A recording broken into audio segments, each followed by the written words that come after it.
that brace on his ankle. Tennessee won the toss. They deferred, so Vandy will receive in their all-black uniforms, and they will take it out. Lorenzo Parker to the 15, to the 20. Parker to the 25, out to the 27-yard line. So a nifty return by Parker, and that's where Vanderbilt will set up shop to open up this game. As always, the glue of this operation down on the sidelines. Let's check in with him, Dave Buzz Baker. Hey, Dave, let's take a look now at our Alltel players to watch throughout the game. Jake Cutler for Vanderbilt, Kevin Burnett for Tennessee. Which one of these players do you think will have the most impact in today's action? To vote, use your Alltel wireless phone. Send a text message to the number on your screen with a letter of the player you choose, or visit jpsports.com to vote online. The results in the second half. Dave, as Vandy goes on offense, you don't see Eric Davis out there. Bobby Johnson told me a few minutes ago he's got the flu. Doesn't know how much he'll be able to go today. Well, that toss sweep goes to Doster, who gets the start today over Norval McKenzie. Turk McBride, who also gets the start. We'll explain those to you in just a second. But let's take a look at our Chevy starting lineups. McKenzie will come in and play a lot. Doster got that first toss, and Davis is a late scratch, as we just heard moments ago, offensively for the Commodores. Up front, this group's been banged up a little bit, but they need to play well today. That's the bottom line. You got to win the line of scrimmage against this Tennessee front, and not many teams have been able to do that this year. So on second down, Doster. That's that front we're talking about at Tennessee. Turk McBride again in on the spot. Now, Turk McBride gets the start today up front for Jesse Mahalona, and that's a late addition to this front four.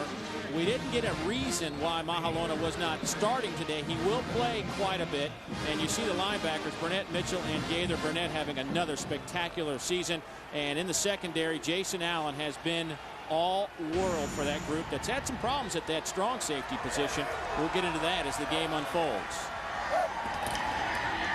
On third down, Cutler hit, fumbled the football. Tennessee's got it inside the 10. Flag is down, but Tennessee in business if the play stands. Turk McBride, or Paris Harrelson recovers the fumble. Wow, you talk about how to stop the option play. It's called penetration as we listen to the call. Holding on the offense, number 76. A penalties decline. First down. Penetration. Burnett was in there, and you said Harrelson coming off the ball. Look at the penetration in there, right along the line. No place to go. Harrelson comes in there, and Corey Larkins just levels him. Pick up the ball, pick up the first down, get the ball. What a turnover.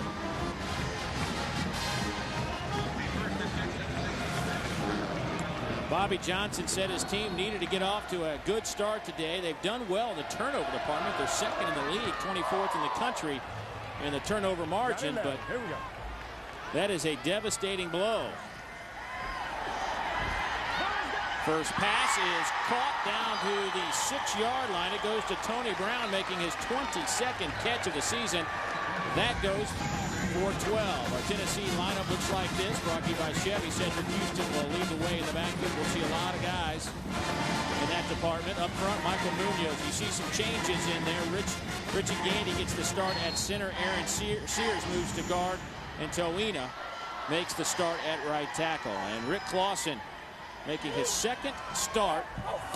first start in a Tennessee jersey. Handoff up the middle, touchdown Tennessee. Cedric Houston, his 4th rushing touchdown of the season. Well, David, untouched. He went in the end zone untouched. Blow him off the line. That big offensive line controlling him, locking him up front. Just blow past him and go in the end zone untouched.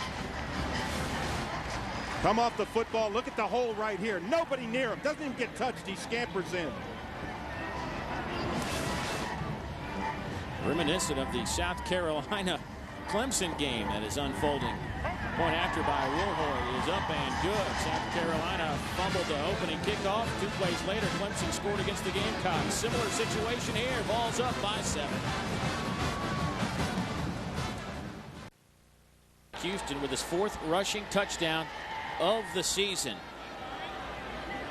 Vanderbilt wearing their all-black uniforms for the first time in a couple of years. Last time they wore it was a game against Middle Tennessee State. Wilhoit to kick off. Parker had a nice return to open up the game out over the 25-yard line. What will he do here? He'll get hit at the 17, stay on his feet all the way out to the 20-yard line. Dave, let's go back to that touchdown. Well, a couple big things here. They're going to run motion across, and look here. But two things are going to happen. Watch 52. That's Rob Smith. He's going to pull out, lead in the hole. They're going to down block here. The tight end's going to come across right in there, and there is a hole in there that's that big. Again, you'll see it. There's the down block. Look, the pickup. Now look at the tight end and hole right up through the middle. Great block right there by the tight end off the line of scrimmage. Anybody could have run in that hole. That's what that Tennessee has made so famous the last 5 or 6 years, that play. Four-man front. Cutler to throw. Has some time. Fires incomplete at the 26-yard line. Intended for Marlon White, the sophomore out of Macon, Georgia. Coverage from Jonathan Heffney, the true freshman out of Rock Hill, South Carolina. And Dave, immediately you see Tennessee in that man-to-man press defense. They play man-to-man defense. It gives so much flexibility to the front seven. That's why they've got so many sacks. They got pressure. John Chavis, the defensive coordinator, he'll tell you, we come after people, and their front line, they are making tackles all across that line of scrimmage. Mahalona in on this series. Of course, didn't start today. Turk McBride got the start. Gaping hole off the right side. Norval McKenzie out close to the 30-yard line. He needed to get across the 30 for the first down. So they'll be short, and that'll bring up a third down. Well, they caught Tennessee in a blitz. You see right there, they're blitzing, and there's the hole to the outside. They caught Burnett coming up inside. And again, look at the hole. He just changes direction, doesn't have to change speed. If he can outrun that one man, he is going to go for a lot of yards, but they just caught him. Last week, Vanderbilt struggled mightily on third down conversions, only 2, and both those came in the third quarter, but they convert on this attempt. Jay Cutler on the keeper. Jay is now third all-time in Vanderbilt history in total offense. He needs only 1,300 yards in his final season to pass Greg Zolman, who's a leader in that department. He has a chance to, having a good season next year, rewrite the entire Vanderbilt quarterback records. So out of the I formation on 1st and 10. Flags are down at the line of scrimmage. The referee today is Matt Austin. Boy, so many times you get those offensive linemen trying to get back fast in that stance. They jump the snap count. Prior to the snap, false start, number 71 of the offense. It's a 5-yard penalty, still first down. Let's take a look at our Aaron scoreboard early on, and Clemson has now added another touchdown. That is still in the first quarter. Oklahoma on top of Baylor, 7-0. And Miami putting on Wake Forest. Ouch. Yes. Ouch. And Boston College and Temple. That also in the first quarter. So after the 5-yard penalty, that's 2 penalties today against Vanderbilt. However, only 1 accepted. Inside handoff goes to Cason Jackson Garrison, the true freshman. Folks in the Knoxville area will remember him after an outstanding high school career. Both parents went to Tennessee. The 4A high school player of the year, had 28 touchdowns, 2,000 yards a year ago in high school, but actually has been moved over to the fullback position last couple of weeks. But will probably be the tailback down the road. He and another true freshman, Jeff Jennings, who's from just outside of Knoxville. Looked like a bright future in the tailback position for Vandy. Cutler stops, lofts it up, throws it out of bounds. Well, Tennessee gets pressure on you so quickly. They pull up. Jason Mitchell that time gets pressure from his outside linebacker spot right up in Cutler's face. 35 comes up there, just forces him to throw, and he has to throw it away. Now you put pressure on because you're 3rd down and 8, 3rd down and 9. You need something on your offense. You got to come up with a play. John Chavis, you watch him, he's going to put pressure. He says, hey, we think we can stay to him. Our philosophy is we can stay man-to-man in the 4 deep, so we're going to run with them and put pressure with the backers. We're coming after them. So on 3rd down and 9, Doster's your tailback, but Vandy will throw it. Inside slant, batted out of there at the last moment. Intended receiver was Brandon Smith, but Jonathan Heffney got his right hand on it and knocked it out of there, and that'll bring up a punting situation. Great coverage by number 33, Heffney. Going to come from the left of your screen. It's a dart inside. Watch Heffney get that hand inside. Perfect. Just gets the hand right in there, just breaks it away. And again, just knocks the ball away. That's exactly what you want to do. Don't put that other hand up on him. That's pass interference. Well coached. And Hefney will now go back, return the punt. Tennessee trying to find a spark in the return game, but a bad kick from Optin Aronimus. It hits at the 43-yard line, and that's where it will be down. So Tennessee takes over. Pretty good field position after the 25-yard kick. The Volunteers looking for a berth in the SEC title game, lead at 7-0 back after a word from your local stations. SEC regular season, and Rick Clausen steps in. Second series for him this afternoon. His first pass of the game falls incomplete. Vanderbilt defense brought to you by Chevrolet. Looks like this. Robert Dinwiddie wrapping up a career that has seen him suffer through 5 knee injuries, but he's gutted it out this year. Linebackers will miss Moses Asimiji, but Jonathan Goff, a guy to keep an eye on, just a freshman who's played well the last few weeks. In the secondary, led by Kelechi Ohanija, who missed a couple of games this year with a pulled quadricep, but seems to be close to 100%. And Rick Clausen will call a timeout. That'll be the first taken by Tennessee. Correct myself, he's 0 for 2, or 1 for 2 throwing the football today. Well, we'll return after this message from Pontiac in the G6 driving experience. He's taken a little bit of heat lately, but as he said, he'll weather the storm. He expects it. He'll be the offensive coordinator for the Vols. That handoff gets it to midfield, a gain of 8. Cedric Houston with a big chunk of yardage. Cedric having a pretty good year. I mean, he leads his team in rushing. He and Riggs are very close in that department, but he's averaging 6 yards a carry. You see what he's done all time, 9th. And there have been some great tailbacks coming out of that program over the years. But anytime you can average 6 yards a carry as much as he does, carries the football, that's pretty good stuff. You better believe it. That means 2 things. You're getting to the line fast. You're breaking tackles.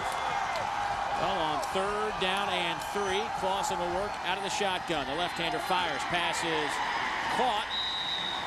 Good enough for a first down. C.J. Phaeton gets popped by Kevin Joyce, but that'll move the chains. What they do in this play is just a 3-step drop. He's going to drop real quick. Look out there. They're just in ready to get the first down. Again, the little curl. As soon as he comes open, watch him just turn. Now I'm open. Throw the ball. Good coverage back there, but they're just interested in getting 4 or 5 yards. No problem. Pick up the first down. Move the chains. He does his job. I got it out. First down and 10 inside Vanderbilt territory. Here's the handoff to Houston. He falls forward to the 41-yard line. Jonathan Goff, the freshman from Lynn, Massachusetts, makes the tackle. Had a career-high 9 stops last week against Kentucky, but has started the last 3 games. Looking at Javon Hay, he's double-teamed right there. You just got to get down, fight in there. But I'll tell you this, Tennessee will attack that middle as long as they have success. When you can pick up 4 or 5 yards, Javon Hay's going to be making tackles to his right side, down inside. You see those numbers, Javon, way down from a year ago. Swing it out to Houston, makes a man miss, picks up the first down, falls inside the 30. That'll be a gain of at least 10. We'll give him 17. Boy, missed tackles, Dave, will kill you. Out in the flat, you're going to watch this. He's going to come out in the flat, dump the ball to him, and watch the coverage. He's got good coverage. He comes right up in there. Harrison, the linebacker, misses the tackle. The result is about 12 yards. He should have had him for about maybe a yard or 2 gain. First down and 10. Here's Houston again. Cedric getting the bulk of the work here in the first quarter. Takes it to the 25-yard line. Gain of about 4.5. Hurley Harrison makes the tackle for the Commodores. Vanderbilt on their opening series fumbles the football on the 3rd down, and that's when Tennessee picked up the fumble, and 2 plays later, the Vols would be able to take it in. Cedric Houston basically untouched with the touchdown, and that is the only score to this point. Dawson lofts it up in the corner. Looking for Robert Meacham. Overthrew him. Bill Alford on the coverage. Dave, to me, it's nice to see Clausen under pressure, a little bit of pressure, throwing out there. They're throwing safe passes. They're not trying to test him. He doesn't have to win the game by himself. So he's playing a very controlled game. Hand the ball off, give it to Cedric Houston up the middle. That's what they do best. When you get a chance, throw a safe pass. Well, Clausen 3 of 5 for 27 yards to open up the game as we approach the 8th play of this drive on 3rd down and 6. And he needs a big down right here. They need a stop. Got to get somebody, get pressure on him. Clausen rolls, fires, passes. They'll say caught at the 11-yard line by Jason Swain, but an injured player. Michael Munoz slow to get up. Munoz has been nicked up really since he came to Tennessee. I mean, he has fought through numerous injuries. Matter of fact, he missed a game with a concussion. There's Munoz, 77. He's just sliding out here. Let's see if he gets, well, he cuts underneath there. You don't really see it. Oh, shoulder. You see him reach up for that shoulder? Now, this was a hit. I want to tell you, Swain took a hit right there. And to hold on to that football, boy, that is. Now, again, there's Munoz again. Watch him when he goes down. Watch him reach for that shoulder. See that arm underneath him? Now, watch him reach up to that left shoulder. He reaches up to it. Might have been the right shoulder, excuse me, but something. Maybe he can shake that off. The handoff goes to Houston. He will score. 11 yards. The second touchdown of the day for Cedric Houston and the Tennessee Volunteers. Well, David, on that run, Cedric Houston made a great decision. He saw a tight end block down inside. Coming down inside, there's a good block right there on the left of your screen. That was Victor McClure, the tight end. And Houston just bent it back to the outside, saw it clear. Great block by number 83, Victor McClure. So Will Hoyt comes back in for a point after. And the kick is up. And it is good. And Tennessee with 2 solid drives. One a lot shorter than the other, but they looked impressive nonetheless and result in a touchdown. 14-0 Tennessee. Will Hoyt to kick it off. This is a deep kick that will send Parker to the back of the end zone. He will take a knee. Well, Tennessee's last drive covered 58 yards, 9 plays, just under 3 minutes. Cedric Houston, big part of that with 5 touches. And that successful drive means another $500 to the SEC's education initiative, courtesy of Safe Auto Insurance Company. Call 1-800-SAFE-AUTO, and you too can be a successful driver. And Dave, for Vanderbilt right now, it's think about the basics. If you're going to run the football, you got to run plays that'll work. You got to talk to those big offensive linemen up front, tell them that you need holes, you need protection. I told you that they're going to ride the arm of Jay Cutler or the legs if he is able to get outside on the option. He needs to step up right now, number 6. 0 for 3 this afternoon. Pass is caught. Brandon Smith out to the 30, and that'll be a first down.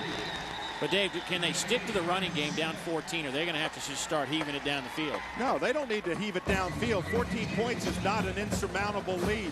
They just need to come down the field. They need to move the chains, take the pressure off their defense. Let's check in with Dave Baker. Has more on an injured Tennessee ball.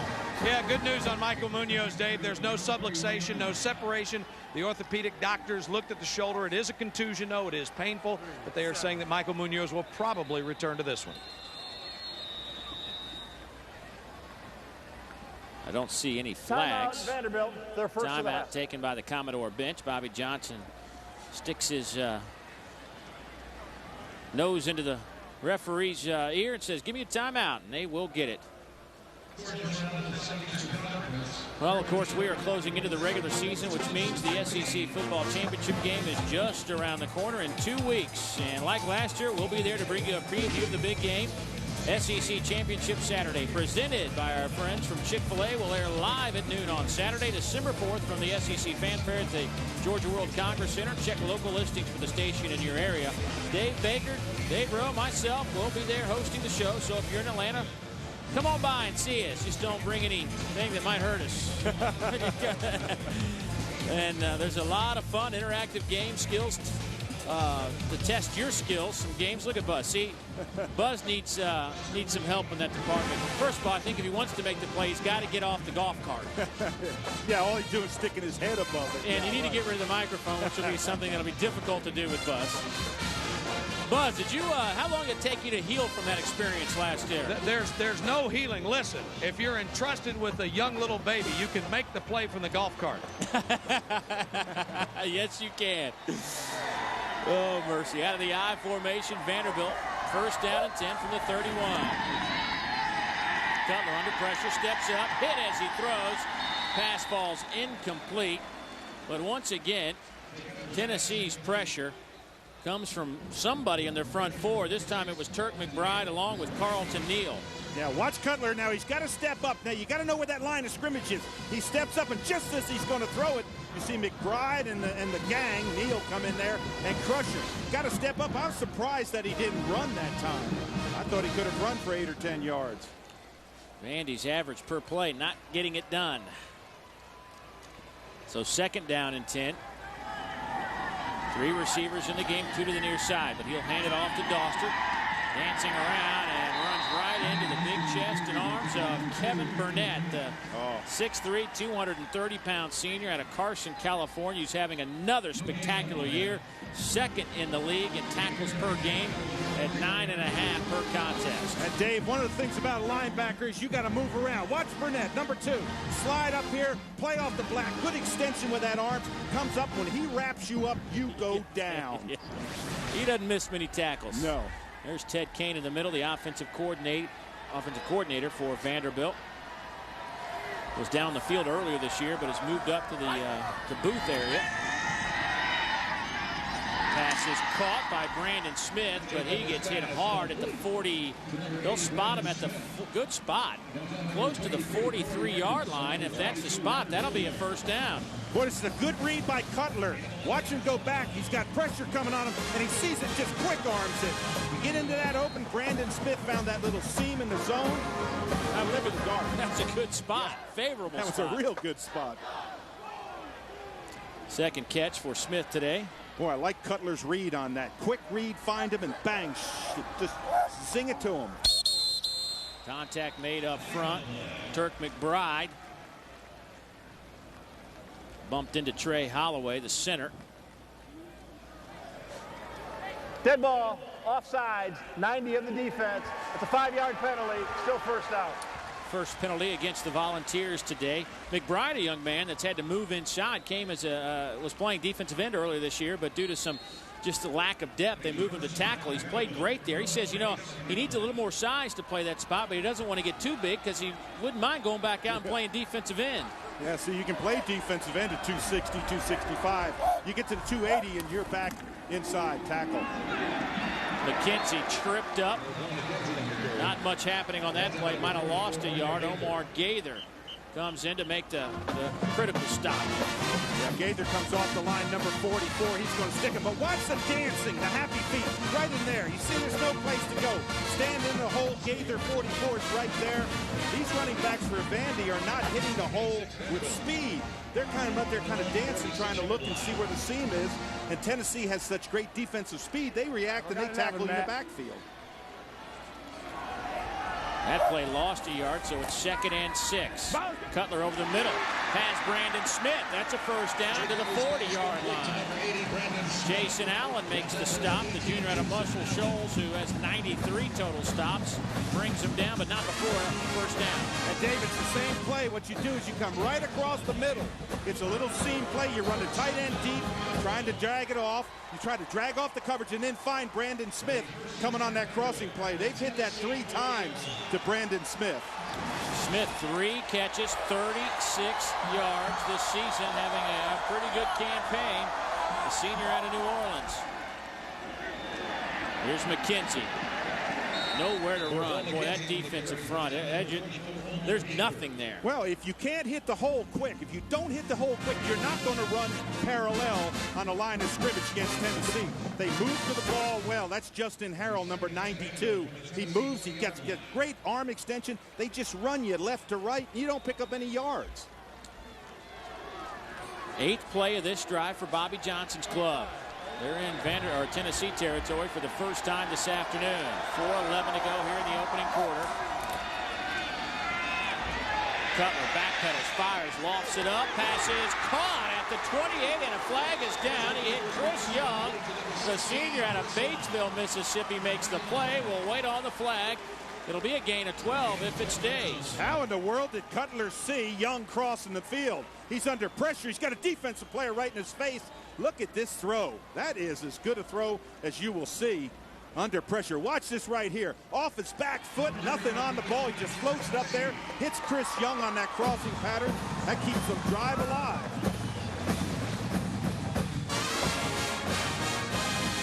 Discussion here is whether you want the penalty or you want the completion. Pass interference on the defense, number 4. A penalty's declined. Play results in a first down.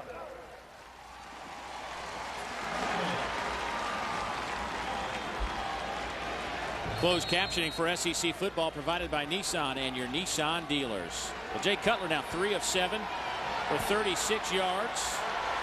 And he has Vanderbilt knocking on the door. 8 plays on this drive. Here's number 9. It's the handoff to the fullback, Kason Jackson Garrison. Gets a couple.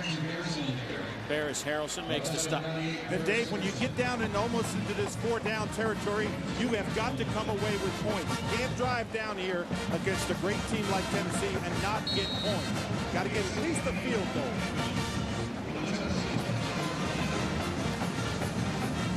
Second down and 8. McKenzie's the tailback. Tant the fullback out of the I formation. 4-man front. Here's the toss sweep. McKenzie cuts it back, has some room to the 20 and slips down at the 19-yard line. First down stick is at about the 17. Jonathan Hefney will get credit for the tackle, a gain of 6. And what happens on this play is Tennessee overruns the play. Everybody's running to the football. McKenzie makes a nice plant with that foot and then comes back. I think he should have stayed to the outside, trying to beat him to the edge. But a good run. Took a play that was going to make no yards and made 8. Dave, are we in 2-down territory for Vanderbilt, a team that's going home at the end of this year? Absolutely. I think we are. I think we're in 4-down territory. You're going for it, like you say, 3rd and 4th down. 11th play. Little option. Flag is down. Here's McKenzie. He has the first down inside the 15. Dave, that's the best I've seen McKenzie run. Put that head down. Make that extra yardage. He got hit right about where the first down marker was and picked up about 4 yards. 4 yards after the hit. Well, the early indication says the Vols. Now, one of the things that Jay Cutler's doing as we listen to the call. Offside on the defense, number 92. That penalty's declined. Play results in a first down. Cutler using that good voice inflection, trying to draw him off. That was a good, he pulled in Burnett, number 2, in on the toss. Well, Vanderbilt hasn't scored on Tennessee in 3 years. The last 3 games, they've been outscored 110-0. Bobby Johnson has never seen his club put points on the board against the Vols. They're sniffing it now. From the Tennessee 11-yard line. Oh, here comes an audible. You see Cutler walk up there and start yelling. He looked back to the bench, saw what the coaches saw, and here comes the audible. Out of the shotgun, Cutler lofts it up to the corner of the end zone. Touchdown, Commodores. Marlon White, 11 yards out, his second touchdown reception of the year. Credit to coaches up in the box for making this call because Cutler didn't see it. Then all of a sudden, Marlon White. And it's a perfectly thrown ball. Look at that great look in there. He's got coverage by Robert Bullware on him. Again, he's going to go right out of the top of your screen there. And watch him just look that ball in. Bullware coming on him. Can't catch up. Boy, now that ought to give you a spark, Dave. A long time. Yeah. Point after is no good. He missed it left. Patrick Johnson misses the extra point. He's now 18 of 22 on the year. And Vandy has had some kicking woes of late. We just consider that an automatic, and it's not an automatic. That really changes the complexion of the game. Well, missed an extra point last week, and they lose 14-13. Bobby Johnson told us yesterday that despite some of these problems in the kicking game, he has confidence in Patrick Johnson. He's kicked well in practice, and the bottom line is you got to make those. Another big game going on, a rivalry, the Palmetto State, South Carolina and Clemson started about an hour ago. Opening kickoff, Corey Boyd of South Carolina fumbles. Reggie Merriweather would then take it in. That made it 7-0. And then Merriweather again with 5:15 to go made it 14-0. But then Savell Newton scrambling around. That's why he's so effective, and he also has a great arm. He finds Corey Boyd, and they would punch it in from there. 14-7 now in the second quarter from Death Valley in Clemson. Here it's 14-6 with 2:13 to go in the first quarter. Abtina Radamesh will kick it off. David Yancey back to return the kickoff. That will hit at the 4, bounce around. Yancey has to chase it down, and the good kick means good coverage. And for Vanderbilt, a good result. Case and Jackson Garrison will get credit for the special team stop after the 11-yard return. But that's why I think a lot of teams use two safeties back to return those kicks. Exactly. That ball was not going to go in the end zone, so he had to get it. And again, good coverage here. And you all of a sudden see a spirit on Vanderbilt that we haven't seen. When they made that tackle, these guys on that coverage team got up and bounced around and jumped. I'll see if their defense can. You know, I think the 2 quick touchdowns really kind of takes the edge off of Tennessee. They need to get that edge back. Yeah. You know, and it's hard. I mean, it's you've been there when you score as easily as they did, stop Vanderbilt as quickly and easily as you did. You lose a little bit of that edge. The handoff goes to Gerald Riggs, who gets his first carry. Let's check back in with Buzz. You know, you've got Tennessee in a position now with a victory. They could get into the championship game, Dave. Michael Munoz, that shoulder's causing him a lot of pain. But right after that Vanderbilt score, he's right back in there at that left tackle spot. You know, he missed the South Carolina game with a concussion. Came back against Notre Dame and said he had his worst game he's had at Tennessee in that Notre Dame game, and really wanted to come out today and redeem himself. Well, I played years against his dad, and let me tell you, if he's got the spirit of his dad, he's a warrior, because his father was, boy, you talk about one tough hombre. Riggs stopped, no gain. Aaron Carter, the senior, will make the tackle for the Commodores. This is good pursuit down the line and good punch in the middle. You'll see him coming up in there. They're bringing pressure up in there. Aaron Carter comes down there down the line and makes the tackle. But all of a sudden, I saw Bruce Fowler, the defensive coordinator, bring pressure on the run. It's almost like a run blitz. Tennessee looking at a 3rd down. They're perfect today, 2 of 2. And there is Bruce Fowler, the defensive coordinator. Now you got to get pressure on. You can't sit back.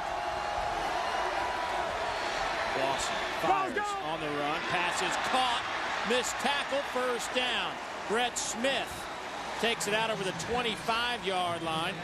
And that will be a first down. Dave, all Bill Alford, number 7, had to do was break down. You see him pointing to himself. Don't point to yourself now. He's out in the flat. You're going to see it's going to run out here. There's the man that's going to get the ball. Now, when you come up, right there, he's got it. Now break down. Don't slide on by him. Break down. He's got to make 8 yards on the play. You got to tackle him short. It's been raining on and off the past couple of days here in Nashville, and you see a little wet turf. That handoff off the right side to Riggs gets a couple of yards. And a flag is down on the near side. Vanderbilt's the least penalized team in the league. 41.5 yards per game. Illegal motion, that'll take them back. But if you're Vanderbilt, you got to make a stop. Bobby Johnson's going to tell you, you've got to make a stop there. You got to come out, get in that huddle, talk about it, and say, hey, somebody step up. 5-yard penalty, still first down. Oh, Philip Fulmer knows this as well as anybody. This Vanderbilt team, despite 2-8, they've been in these games. They've lost 4 games by a total of 10 points. They've had the lead or been tied at halftime 7 times this year. Yeah, he said we're 7-1 at halftime. I mean, and they do play well in the first half, but they fade in the second. They can't fade today. Got to come after them. Riggs is stopped. No gain. A lot of black jerseys. Matt Clay led the charge, along with Aaron Byram. A couple of seniors playing in their final game in a Vanderbilt jersey. And that'll do it for the end of the quarter. Tennessee with 2 quick drives and a costly Vanderbilt turnover. They lead it 14-6 in the battle for the Volunteer State. Tennessee trying to gain that berth to the SEC title game. Second quarter action is on the way.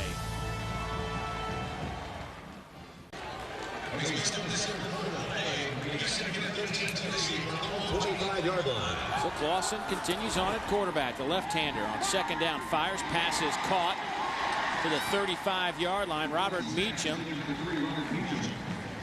That's a gain of 11. They'll be about 3 yards shy of the first down. Our Gatorade first quarter stats look like this. Not much there, but the time of possession. That last drive by Vanderbilt, 12 plays, 80 yards, almost 5.5 minutes. Dave, I'm looking at total yards, 88, 78. That's not bad. Vanderbilt's playing with it. Now can they continue to play with it? Hey, well, Rick Lawson looks comfortable as the quarterback. You wouldn't know that he has been a spectator for most of his career. Pass is caught. Tony Brown has some room to midfield and falls forward to the 45-yard line. Tripped up by Bill Alford, but a first down after the gain of 20. Dave, if you want to take pressure off your quarterback, you do 3-step drops. Watch Clausen come off the ball. He drops 3 steps. Now he's got to find his wide receiver. You'll see him just curl in right there. Just curls in. Now make a big target. That takes pressure off the quarterback because you're not having to read the pattern deep, throw it on the run, and those kind of things. Good selection by Tennessee. Tennessee now 4 of 4 on third down conversions, and Rick Clausen 6 of 8 for 84 yards. Dave, I'm really impressed with his game management. Yeah. Randy Sanders told us he did a wonderful job of that last week against Notre Dame and feels comfortable that they can run their entire package with Rick Clausen. And Gerald Riggs gets the carry out inside the 40-yard line, but he does. I mean, you see so many times a third-team guy get in a game, and he looks like a deer in the headlights. Yeah, exactly. But Clausen, he gets reps, but he doesn't get the reps that a first or second-team quarterback will get. But Randy Sanders told us, said the main thing was when he had to come in for injured Ainge, he did not have to change the offensive game plan. Stayed right with it. And Clausen's stats were good in that game, Dave. Riggs on the carry. Theo Horrocks brings him down. That'll be a couple of yards shy of the first down. And the guy who's listed as the backup, C.J. Leak, was the guy listed as the starter heading into fall practice. There is C.J., but after he got moved down the depth chart, he went over to the defensive side of the ball, tried to make him tried to find a spot for him anywhere on the football field. Well, he's a talented athlete, and credit him. When they had the 2 quarterbacks hurt, he came right back and said, "Coach, where can I help you most?" Backup quarterback. Riggs has daylight to the 20, to the 10, knocked out of bounds at the 5-yard line by Dominique Morse. He nearly took it to the house. A gain of 31 for number 31. Boy, a great move by Riggs. What he does is he's patient. Watch 31 when he comes up into the hole. Watch this. He's going to come up here. Now look how patient he is. He waits for the hole to open. Now, see, he's upfield here. Good block in here. And he's got the outside made. And he just kind of waited for it to develop, Dave. And now you use that speed. Well, tailback. That's the spot for Tennessee. Cedric Houston back in the game at tailback on 1st and goal. Handoff off the left side. Houston spins. Touchdown, Tennessee. His 3rd today.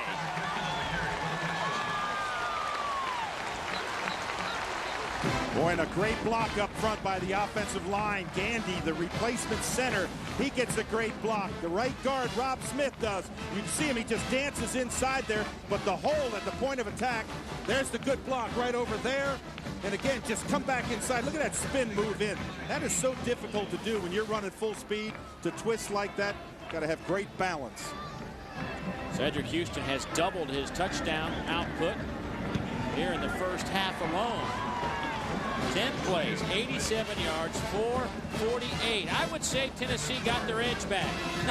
21-6. Will Hoyt will kick it off again. Parker runs to the far side, and good kickoff. That will go through the end zone. Vandy will take it out to the 20-yard line. There is Brent Schaefer, who was in street. Eric Ainge also here as well, but Brent Schaefer is a young man that they say 4 to 6 weeks with his shoulder problem.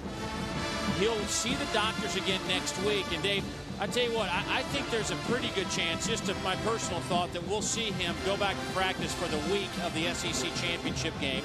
There is Eric Ainge. You see what he's done, his numbers this year. He has 17 touchdowns, a freshman record, and he's just shy of Casey Clausen's yardage total for a freshman quarterback. But I really believe that we'll see Schaefer back for the SEC title game. It's just my feeling. Well, here, I'll throw one on you. What if Clausen keeps on playing like he's doing? Good point. Loose football. Tennessee may have it. There is one rule in football. You cannot carry the ball like a loaf of bread. You've got to protect the football. You can't have the football get ripped out. His second fumble today. Look, see, he's careless with it. Look at the ball. It's out already. It's gone.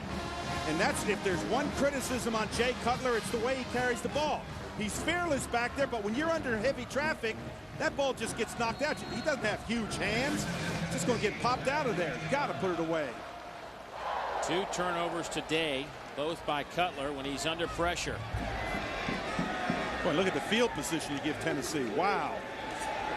Clausen fires, knocked away. Good defensive play at the last moment by Dominique Morris, the junior from right here in Nashville. Chris Hannon was the intended target. Boy, nice coverage. Dominique Morris, number 10. You're going to see it top of your screen. Now watch, he's going to cut back out to the outside. Watch Dominique Morris. Now don't put that hand on him. Look at him reach with that left hand. Just swat the ball away. Outstanding. Now that's the way you play. Look at Tennessee's first 3 possessions. That last drive was very impressive. 87 yards. Here's Cedric Houston. He's met at the line of scrimmage by Jovan Hay. Good to see Jovan making a play. The junior from Fort Lauderdale. 45 tackles this year, 3.5 stops behind the line of scrimmage. Now last year, this what made him an all-SEC contender. 76 stops, 12.5 tackles for loss. He had 8.5 sacks. He has 1 sack this year, and it came last week. And I asked Bruce Fowler, the defensive coordinator, I said, is he playing with the same intensity? He said, oh, yeah, he's just getting a lot more attention. Yeah. They don't forget about him. 8.5 sacks, yeah, people tend to know where you are. Absolutely, you can promise that. Tennessee perfect on 3rd down conversions. Got to get pressure. 4 receivers near side, set up a little screen. C.J. Phaeton, touchdown, but a flag comes flying it in late. We'll see if it stands. I'm wondering if a lineman was downfield. That's the only thing that could have been thrown there, was no receiver. Oh, boy. Holding against Tennessee. What a great call by Philip Fulmer. Nice play. Yeah, he knew they were going to come with pressure up the center, so he does that little slip screen out to the flat. One of his linemen or one of the receivers gets caught for a holding. Holding, number 81 in the offense. During the run, it's a 10-yard penalty for the spot of the foul. Remains 3rd down. Watch number 7 right there. That's going to be the hold on Alford. The hold, you got to let him go. And that's Tony Brown, number 81, that gets caught for that hold. But it was after the reception, so they'll move him back 10 yards from the spot of the hold. So it'll bring up 3rd down and about 12 yards from the 20-yard line. Now, I've been in this situation. If you're Randy Sanders, what do? I think you go right back and just come right back and throw that ball, maybe a little dart pattern across the field. But I think if you're defense, I think you've got to come after him. I think you've got to get pressure on Clausen. Straight drop, fires over the middle, touchdown Tennessee. Boy. 20 yards to Jason Swain. And it's 27-6. And Clausen under a little bit of pressure that time with Jovan Hay, but he just finds Swain. Number one, there he is. Watch him just dart and a post. Look how he's open right now. Where in the world's the safety going? What's he doing? He's 5 yards in the back in the end zone. You can't back up like that. You give, but you gotta come up. First touchdown pass for Rick Clausen. Point after is up, and it is good. Tennessee has been given a couple of gifts, and they have taken advantage. This time, Clausen goes to Swain. We'll return after a word from your local stations. Lorenzo Parker's been a busy man chasing these kickoffs. You could say the same for James Wilhoit.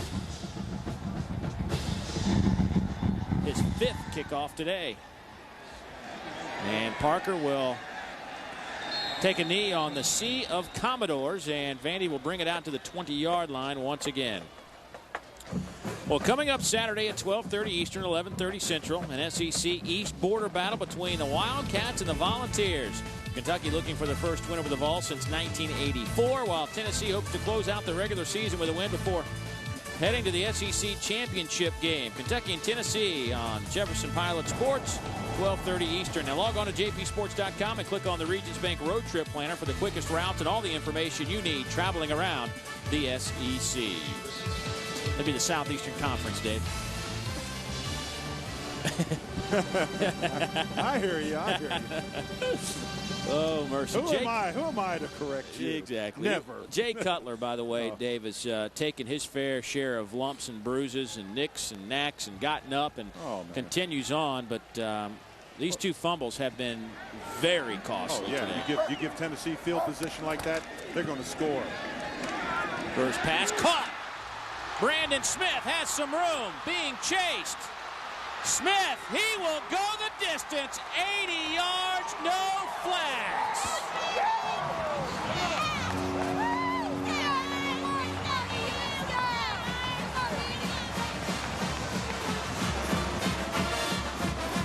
Smith broke a couple of tackles and then outran Jonathan Wade.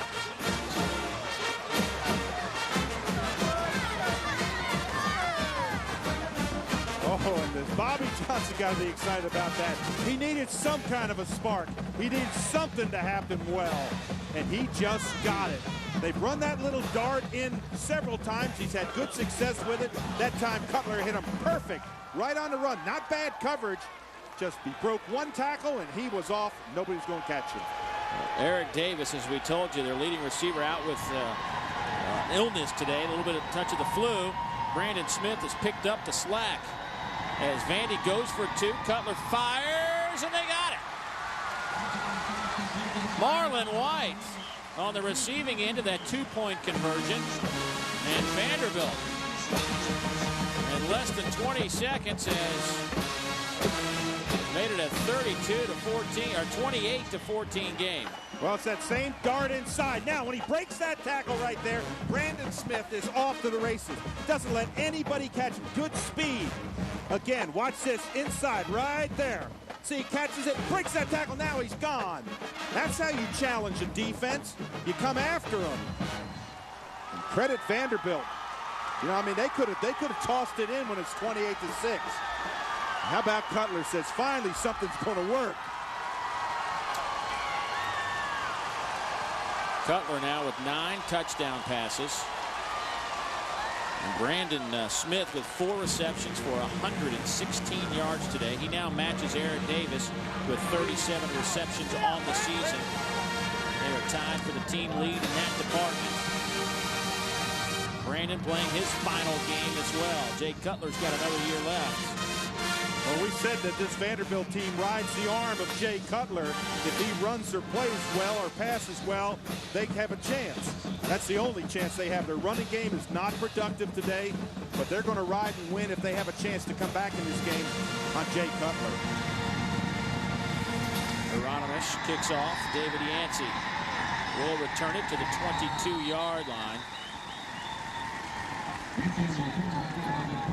Football fans, register for your chance to win $1 million in the Bell South Kick for $1 Million contest. One lucky family will be given the opportunity to kick for $1 million during halftime of the 2004 Chick-fil-A Peach Bowl. Log on to jpsports.com to register and then start practicing your field goals. Bell South, listening, answering. Dave, if you're in Vanderbilt's huddle, you're saying, hey, offense is just giving us a spark. They got to come out, get a 3-and-out. If you're Rick Clausen in Tennessee, you want to go right back to what you did in that last drive or the drive before. You see those numbers. His first start came at LSU before he transferred to Tennessee, went 2 of 6 in that game. His second start's gone much differently. Out over the 25 to the 27-yard line goes Cedric Houston. When you watch defenses play against this Tennessee team, you just don't see those defensive linemen breaking into the backfield. Because those linemen are so big in there, they zone block, come off the ball, just kind of block side by side. It's just like a wave coming at you. You look at the size of them, 300 pounds, all of them, straight across the board. From the 26-yard line. 2nd and 6. Clausen fires. Pass is caught. Robert Meacham driven back. They will spot it at the 30. That'll be 3 yards shy of the first down. What you see Kevin Joyce come in there, he's filling in for Osimwuji, and he is, I mean, they like him. They say this kid can really play. He's just a sophomore, 6'3", about 220. Want him to gain a little bit, but they said he's got great range, speed, and he's just coming after him, and he wants to play like Moses Osimwuji. Has a ankle sprain. It's an inside ankle sprain, which is tough to heal, and they really worked with him, but he just couldn't go. Boy, this is a big down day. 3rd down and 2. They've been perfect today on 3rd down conversions. They'll keep it that way. And I don't know that Meacham, I was waiting for the whistle to blow. It was late coming in, but it'll be a first down. They'll spot it at the 40. Bill Alford on the coverage, gain of 10. Boy, that surprises me. I thought for sure they'd go with a running play. They've eaten up the middle, and they come with that little pass. You know, you're in no man's land if you're a defensive back. If you come up, he'll break it by you. But if he doesn't come up, they're going to make that. It's 2 yards, and Clausen has been he's been a dart on that little cross pattern. Inside, big targets, finding them. 11 of 14 now. Boy, and I like Rick Clausen, his vision down there. He's not playing like a third-team quarterback. Going up top, looking for the home run. Picked off. What an interception from Dominique Morris. Stride for stride with Jason Swain, and he comes up with a big play. Tennessee going for the touchdown. Clausen looking off to his right and then just throws it up. This is an up for grabs. This is his first bad decision going long. But credit Morris. High at the point, comes down with the ball. Again, not under any pressure, just throws it up there. It's high. And look at Morris playing that inside position. Boy, that is a good catch. Good concentration. Look the ball in. Now, can he get him? Cutler and company come right back. That's the first mistake I've seen from Clausen. You know, we talk about players filling up the stat sheet in basketball. Dominique Morris has done that from his quarterback position. I'll give you some of those numbers in a minute, but here's the option. Cutler will give it to McKenzie. Gets to the 30, to the 32-yard line. A gain of 8 on the play. But Dominique Morris, the junior out of Nashville, 52 total stops, 3rd on the team, 4 tackles for loss, a sack in it, now 2 interceptions, 4 fumble recoveries, 3 forced fumbles. You talk about filling up a stat sheet, he's done it. He sure does, and that's what you have to do on defense. You got to make things happen. You want playmakers. And he's given his offense the ball back. Now can they do something with it? I see a little bit better bounce out of Vanderbilt right now. Ran 9 yards on that first carry. That's big against Tennessee. We'll credit McKenzie with 9 on that carry, so sets up a 2nd and short, and he will get the first down out to the 35-yard line. Omar Gaither trips him up. Time for our Aaron scoreboard, and At half, it's Clemson 14-7. Looked like the Tigers were going to run away with that. 2 early scores. Oklahoma on top of Baylor. That game at the half. And Michigan leading Ohio State. Michigan trying to make their way to the Rose Bowl. Miami leading North Carolina in front of Duke at the half. Duke celebrating a monumental season back in 1989. Tar Heels trying to lock up a bowl game. Cutler fires to his tight end, Jonathan Lloyd, who's been playing better and better each week. Makes the reception, gain of 5 out over the 40 to the 41-yard line. And Dave, you see the bounce in Vanderbilt. All of a sudden you see Jay Cutler's got a little bit more bounce. You're seeing that they're making cutbacks a little bit better. Line's giving a little bit of protection. Those scores, and Bobby Johnson will be the first one to tell you, if you don't score and a team runs it up on you, you just kind of takes all the wind out of your sails. You get a big play like they got on that last series, and now you come right back. If they get a score in here or something, they can come back in this football game. This ain't out of range. What are you going to do? Doster inside handoff. Quade out to midfield. That's a first down. Brought down by Omar Gaither, a gain of 10. Jason Allen is also in on the stop. Boy, this one here just fakes you out. All of a sudden, you see everybody come back to the left side. They were all paying attention to Cutler, and Quade Doster just takes that ball, and then when he gets into the hole, he cuts back to daylight. And I'm telling you this, Doster is running a lot better. They were tippy-toed at start. Now they seem to be running the football. Total yards, pretty even. Vanderbilt with 184, of course. A big chunk of that came on the touchdown pass. There's Chris Young, the senior receiver. Slow to leave the field. This pass is caught by Marlon White. He's still on his feet. They'll spot him at the 42-yard line. That's a couple of yards shy of the first down. And look at him talking to the Tennessee players. I said they've got a little bit of spark as we see Matthew Tant limp off the field. But they're getting a little bit of spark.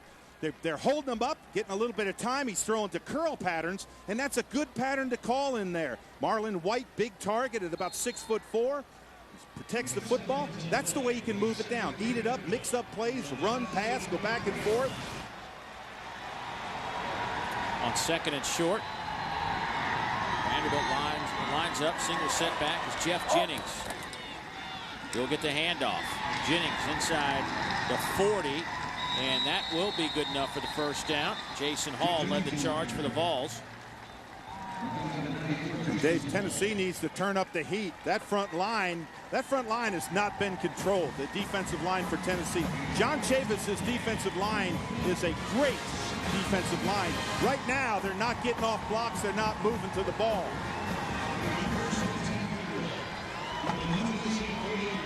So Vanderbilt will go with an all-true freshman backfield with Jeff Jennings and Casey Jackson Garrison as they look at the 7th play of this drive from just inside the Tennessee 40. Here's the toss sweep to Jennings. Jennings falls forward to the 25-yard line. That's another first down. Good block up front. The center, Trey Holloway, number 77, gets a good block. And then all of a sudden, Jennings just breaks it. Right there's the block I was talking about. Now, right in here, you got to read that block and look at the hole sitting in the middle. Good block up by his up back. Now, bring it down. Hold that ball tight. Don't drop it. Again, look at the speed. Good decision by Jennings. Just a freshman. Jennings out of Jefferson County High School, 30 minutes east of Knoxville. This time, nowhere. Turk McBride picks him up and says, hello, my friend. Well, and that's exactly what defense needs. They need somebody like a Turk McBride, number 90, right there. Step it up. Watch this. Come in there, catch him, and when you catch him, you just don't place him on the ground. You rip him on the ground. See if they can get a spark, if Tennessee can get a spark from that. Well, Vanderbilt had been having nice success on first down on this drive. Not that time. Turk McBride makes a big play. A timeout taken by Tennessee with 4:27 to go before halftime. Vandy on the move. Will return after this.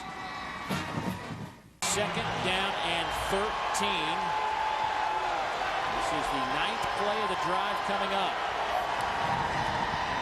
for play action. Cutler steps in, fires, passes, caught down at the 17-yard line by Brandon Smith.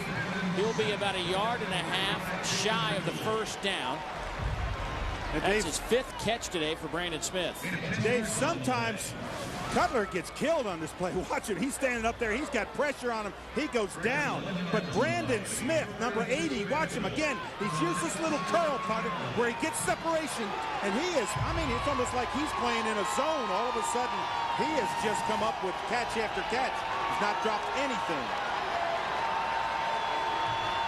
So Eric Davis comes in for Brandon Smith as they look at a contact in his eye, perhaps. On 3rd down and 2. Handoff.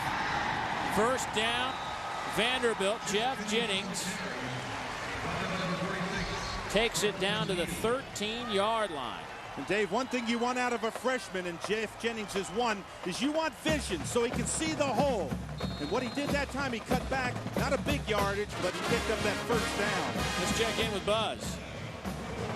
Dave, there could be some of that flu bug going through the Vandy offense. The reason that Eric Davis came in for that play when Brandon Smith had to go out is because Chris Young is back behind the bench. He is just sicker than all get out, and it's really becoming a factor, but the guys are putting in are making plays. Cutler fires in the air. Incomplete, but a flag comes down. Brandon Smith, the intended target. He was covered by Rashawn Fellows. And we'll see if Rashawn got there a little early. Pass interference. But don't you love Cutler going right back to Brandon Smith? He's got confidence in him. Again, on the left of your screen. Confidence, the only guy he's got. I know, and look at this. He goes in there. There's the contact, and that's a good call. Contact before the catch. And you watch Cutler drop back here, but he's got confidence in him. And Brandon Smith, that's the first one that he hasn't caught. How about Cutler getting up off the ground going, okay, that's what we need.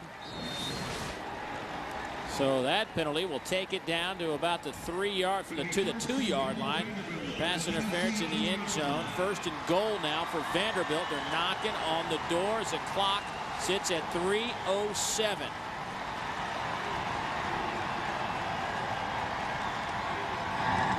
Here's the option. The toss to Jennings. Touchdown, Commodores. Are you kidding me? Or in a great block on the outside by his fullback, Matthew Tant, on the play. Tant comes outside. He's going to knock him down. You see the pull. Hold the ball to the last second. Now, when you get that football, turn back in. You see the block right there on the right of your screen? That was the fullback. And Jeff Jennings goes in untouched, and all of a sudden, Vandy has scored.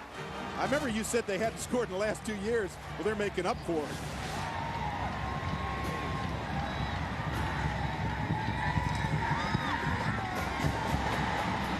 And Patrick Johnson misses the point after again.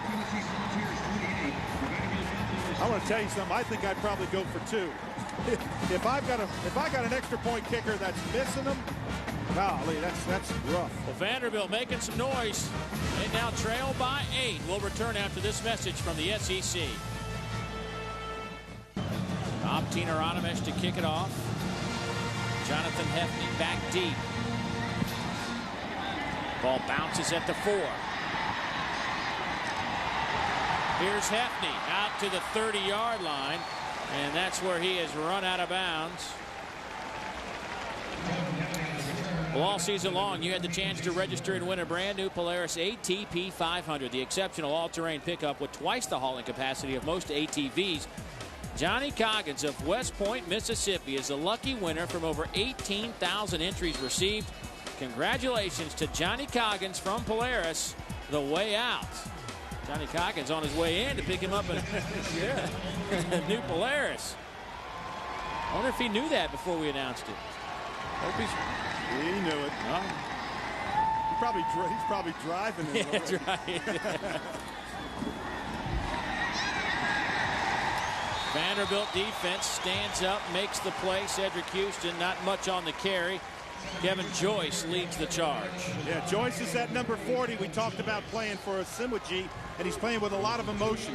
Big down here. Tennessee was in control of this football game, and all of a sudden you got this upstart Vanderbilt team that's come to play. Now, You don't want to put a lot of pressure on Clausen, but you need a good drive here. 2:25 left and counting. Need to move the chains. Don't give Vanderbilt too much life going into the locker room. An audible.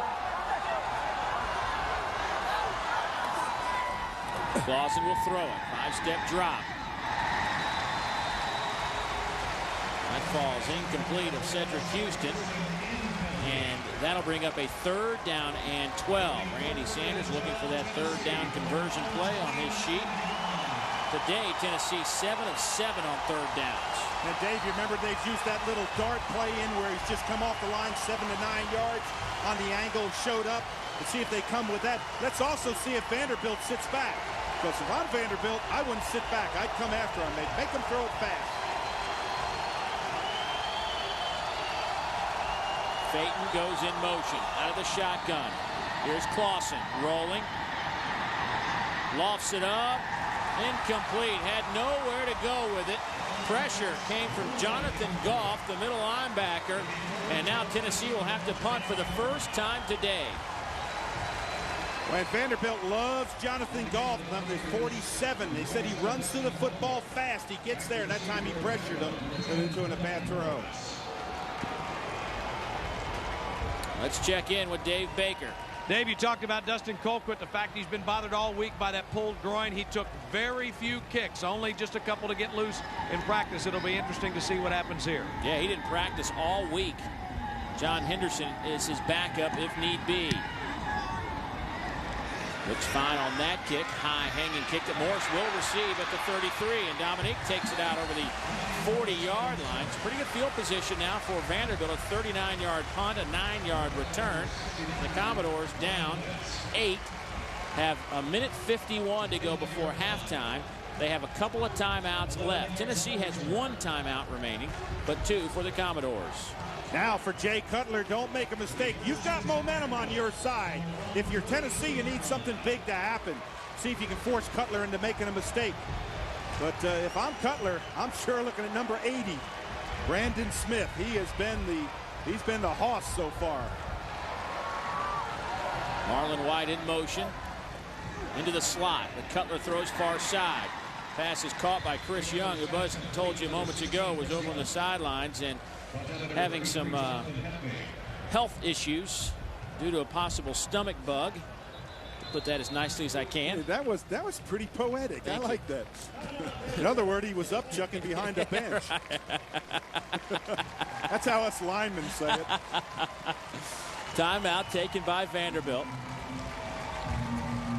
28-20. Another close game for the Commodores. They've had a lot of them all season long, and it's been a real trying situation for this team. Second half, in particular, fourth quarter. But, you know, when you go back, they've had their chances this season. Ole Miss kicked a field goal in overtime for the winning margin in week number 3. Then the next week, Vandy led Navy by 5 late in the third quarter until the midshipmen scored 2 touchdowns and ended up winning by 3. Then, 2 weeks later against Rutgers, this is the one that stung. Vandy held a 24-point lead in the second half, but the Scarlet Knights outscored the Doors 34-7 and won by 3. And then last week, Kentucky scored a touchdown with less than 2 minutes to go after trailing 13-0. They win it 14-13. Now that's 4 losses by a total of 10 points. You add that to their current record, this is a team that would be going into this game at 6-4 if they can hold on. And it's just been, you know, it's one thing some of the teams in the past here at Vanderbilt would get demolished and they just knew they were outmatched. But this team felt coming into this year, like a lot of us did, that they had some talent and could compete. But as soon as something went wrong, the floodgates opened. Absolutely. They're a very fragile team. One thing turns the complexion of a football game. Now, Tennessee in this game, they've got to get some pressure on. You remember all those sacks that their linemen have? They don't have a sack today. They're not getting to Jay Cutler. All the time to throw. Pass is caught to Quane Doster. He gets to midfield, and they'll mark him inside Tennessee territory at the 49. But Cutler hobbling around. Yeah. He has a sprained ankle. Didn't know if he'd go last week against Kentucky. He has an ankle sprain, but said to feel pretty close to 100% coming into this one, but obviously got that ankle tweaked. There's the sack you're talking about, Dave. And that comes from up front, Paris Harrelson, his 6th sack of the season, and the 29th for this club, and 21 of those have come from the front 4. Absolutely. Around the horn, right side. Harrelson, he's got that great speed. Comes all the way around the pocket and makes the sack. Big players make big plays. That's how you change a football game.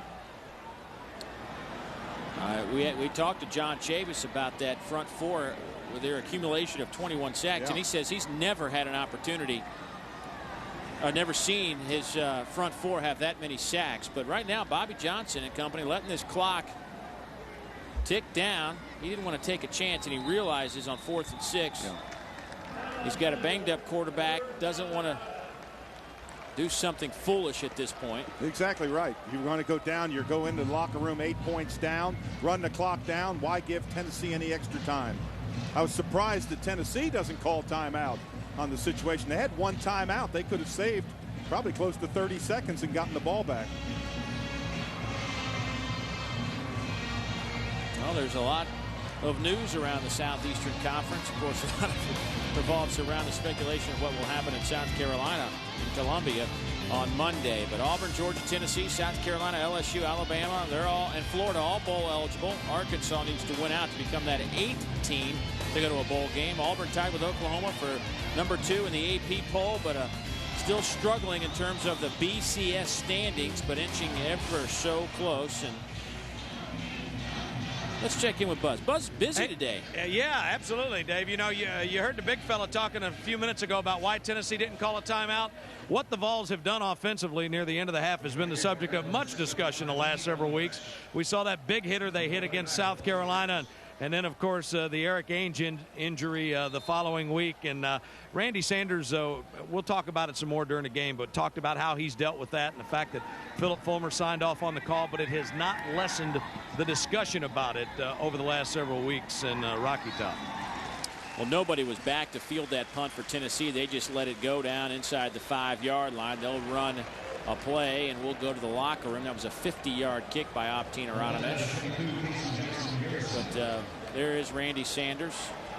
And I mentioned it early, you know, he knows what's coming his way. When you're the offensive coordinator at a major Southeastern Conference institution, you're going to have people second-guessing and criticizing and being critical. And Buzz, he seemed to handle it okay. I mean, he didn't seem too disturbed about it. He really did, Dave. He said, you know, you can't go at it scared. You know, the week before it really turned the momentum of that South Carolina game. They thought they had a good play called. He said, you don't expect a low snap. You don't expect the quarterback to have to turn his head. Philip Fulmer said, in hindsight, 9 times out of 10, I'd do what he did right there, and that's take a knee. But, you know, they're not second-guessing. It's unfortunate, but Rick Clausen, with the exception of that interception, has played well. Yeah, Rick Clausen has done a nice job for that man, Philip Fulmer. His team, though, let Vanderbilt get back into this. It was 28-6, but Vandy responds. It's an 8-point game, and Vanderbilt has scored for the first time in 3 years. Let's check in with Dave Baker as he waits on Philip Fulmer to make his way down.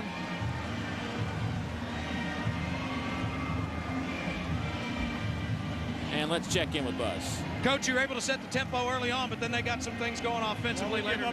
We give up the big play there and the turnover, and that let them back in it, and they've done a good job. You've got to ball our net defensively and stop them. We knew coming in, they're a pretty good offensive team. Except for the one pass, though, Rick's done a nice job, I think, managing the offense. Nice job. He really has, yes, he has. Thanks, Coach. Best of luck in the second half. That's Philip Fulmer.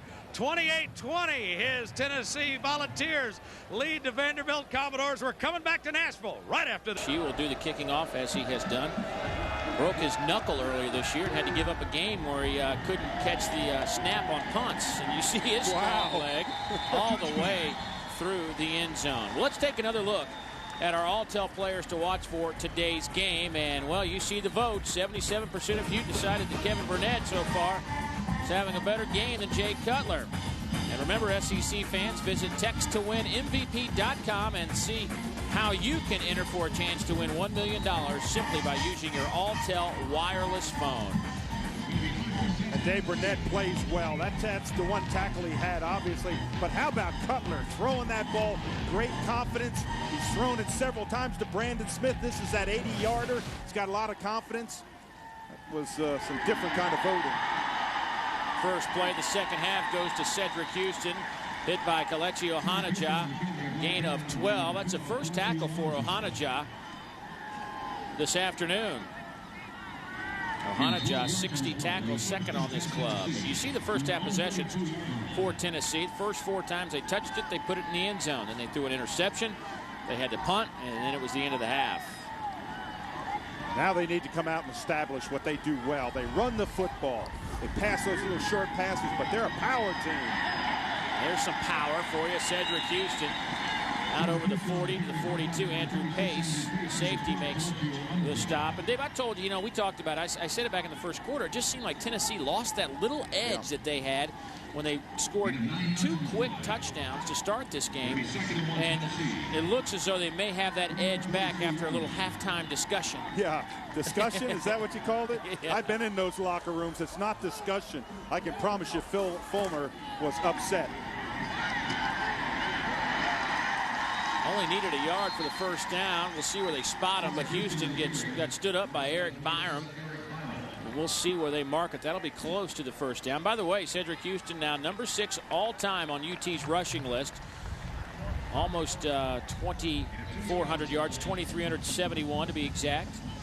He's passed 3 balls today. Travis Stevens, Reggie Cobb, and Kurt Watson. I told you about Michael Munoz's little shoulder problem. Let's get an update on that from Buzz. Yeah, what they're doing, Dave, is they're now calling it a shoulder strain, and his return is listed as questionable. Because of that, what they have done is they have flipped the tackles. Aaron Sears is now playing left tackle. Victor McClure, the tight end as well, he is out. They x-rayed his finger. They had to suture it up. He's out, so Justin Reed in at tight end now as well. Nice play call. They swing it out to Corey Anderson, the fullback, a gain of 17. Bill Alford brings him down, but boy, injuries continue to mount on that offensive front. Yeah, good play fake there. Now come out to the flat, throw it out there. Anderson, watch Anderson, he almost jumps over top right there. But, you really have to credit Tennessee. I mean, they came in here, they had 3 offensive line changes. Now they've got their 4th offensive line change. Now Bill Alford looks like he might have tweaked ankle. He's limping around from his cornerback position. Here's Houston, falls forward to the 35-yard line. Jonathan Goff will get credit for the stop, a gain of 5. Boy, and they run that play so well behind Rob Smith, number 52. He's a power blocker. Right guard drives them off the ball. They got a big guy. Prue is in at center, too. I see that, number 67. Good to see him getting some playing time. You see him there in the picture, number 67. Yeah, Jason, he has a bad ankle, does Prue. Yeah. Respert also has a bad ankle. He didn't play last week, not playing this week. Actually went to the hospital with a hand infection earlier this week as well, just to mount his problems. Down to the 20, caught by Chris Brown, tied in. Nice play from Tennessee and a good throw from Rick Clausen, and that picks up 17. Absolutely good play. They run the tight end off the field deep. He's going to run deep. He's running shallow. He dumps it to the deep, got him in the deep position there. That's Chris Brown, number 28. Again, run him off. A lot of options right here. Nice square up there by Rick Clausen. Square his shoulders up to the line, deliver a strike. Doesn't throw off balance. I really like the way Clausen has played. Vanderbilt will take a timeout. Bobby Johnson not happy the way his defense has let this Tennessee team march down the field. He has been marching it since they took this second half kickoff. 7 plays. They started at the 20 and they sit now at the Vanderbilt 18. The toss. Houston strung out by that Vanderbilt defense, but Houston still finds a way to pick up 4 on the play. Jovan Hay finally brings him down, but man, there were 5, 6, 7 black jerseys over there that could have cost him a couple of yards in loss. Yeah, 5 or 6 that missed tackles. You can't miss tackles in a game like there's 1 missed tackle. There's 2, 3. And you can't miss tackles like that. You've got to bring them down, especially a running back. Bruce Fowler, defensive coordinator, that doesn't make him happy. No, that will chap the backside of that man. Yes, it will. Bruce Fowler. Hey, you can sound more like a defensive lineman. See, you got me going with the upchucking on the bench thing earlier. Here's a little reverse. It's going to Meacham and nowhere. That time the Vandy defense plays it well, and that'll make their coach a little bit happier, at least for the next 20, 30 seconds. Amen. That was greatly played, wonderfully played by Eric Byram. Gets to the outside. Byram is 27. He's going to get to the outside. See him turn it back in. Plays off. The defender comes back in for help. He got a little bit of help from number 47, Goff. But great backside containment. That's why that play was stopped. He won't be smiling today. I can pretty much guarantee you that. Tennessee has been near perfect on third down conversions. Here comes some pressure. Dawson steps up, fires. Played well by that Vanderbilt secondary. They'll rule it incomplete. Intended for Tony Brown. Batted out of there by Andrew Pace. Well, David, Pace had to play this thing perfect. Number 36. They're going to drive to the corner and watch Pace come up. He can't hit him too early, and he does it. And you see him rip the arms down from the backside. Pulls the arms down. That's what you want to do if you're behind a receiver. You pull the arms down right there. You see him pull those arms away. Good play. 34-yard field goal attempt for James Wilhoit. 7 of 12 in the field goal department this year. The kick is up. And it is right down the heart. So that makes it an 11-point game with 10:36 to go here in the third quarter. Tennessee takes the opening kickoff of the second half and puts points on the board. Lorenzo Parker stands deep for Vandy. A short kick that will come down at the 20 and fumbled, but the Commodores will recover it. Ronnie Swoops falls on it. That could have been dangerous. Oh, absolutely. Next week, we'll wrap up our Jefferson Violet SEC football coverage as we will head east of Nashville and join you from Knoxville as Kentucky comes to town. So we'll wrap up the SEC regular season as well, 12:30 Eastern, 11:30 Central. And log on to jpsports.com and click on the Regions Bank Road Trip Planner for the quickest routes and all the information you need traveling around the SEC. Well, Jay Cutler playing on a bad wheel, has a sprained ankle, limped off to end the first half. See how healthy he is, and movement up front. Jesse Mahalona moved, and then that caused Brian Kovaliski to jump out of his stance. So this will be interesting to see what they do here. Bobby Johnson just shakes his head saying, yeah, we want the penalty. We want the free 5 yards. Offside, number 55 in the defense. The 5-yard penalty, still first down. But you know what I do in this situation, Dave? If you're Bobby Johnson, you're out there, you've got a chance to stay with Tennessee. Go with what went well in the first half. He found Brandon Smith several times on that little dart pattern. They've run with a little bit more success on a little bit of the crossback coming back against the grain, misdirection plays. And for John Chavis, he's telling the big guys up front, you got to put pressure on them. 1st and 5 certainly helps Ted Kane, the offensive coordinator, in his plan. But Doster loses 3 as he trips up, but a flag down on the far side of the field to line of scrimmage. See what this is. I'm not so sure that Tennessee didn't jump off sides again. I saw a flinch. Now, whether they got in the neutral zone or not, I don't know.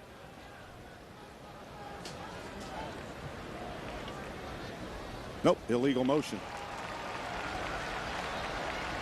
So they get their 5 yards back, Dave. So do you make it 1st and 10 or do you make it 2nd and 8? I'm glad I'm not the head coach on that call. 2 schools of thought. I think I'd make it 1st and 10.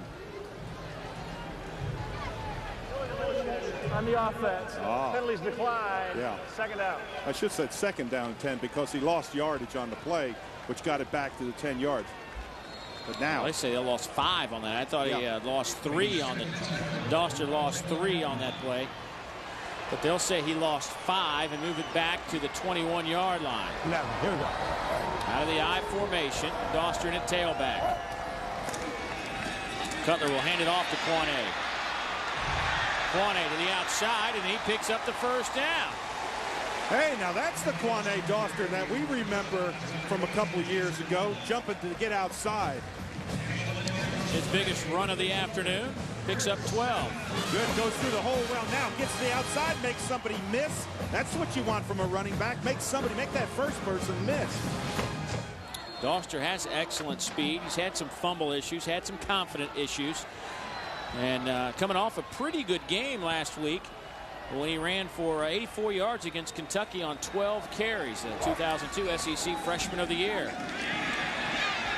There's Smith again, out over the 40 to the 42-yard line.